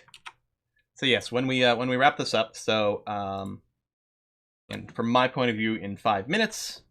Well, I guess from your point of view, 5 minutes from now too. But you're 5 minutes, 4 minutes later. Listen, time travel is confusing. Okay, we will rate a Kiss for Luck. Oh, it's 5 minutes before the hour. For some reason, I thought it was on the hour and then 5 minutes after, but no. So we're gonna put a cut in here. That's gonna be great. Again, if I decide to continue playing in the tournament and I don't bust, we will be continuing this tomorrow, 2 p.m. Eastern time. Actually, I don't know when it'll start tomorrow. Keep an eye on Twitter for the actual start time. If I bust out, we'll be playing Motorsport Manager tomorrow at the normal time. So in any case, there will be a stream tomorrow. Whether it'll be poker or Motorsport Manager will just depend on whether I'm still playing the tournament or not. Thanks a lot, everyone who restubbed today and sent in bits today and all those things. That was awesome. I'm going to see you guys tomorrow, regardless of whatever that is. I'm also going to make sure to get the RimWorld episode up ASAP. So if you go into the YouTube, you should have it there. But do make sure to raid Kiss for Luck and give her some love for me. And I'll see you tomorrow. Bye-bye.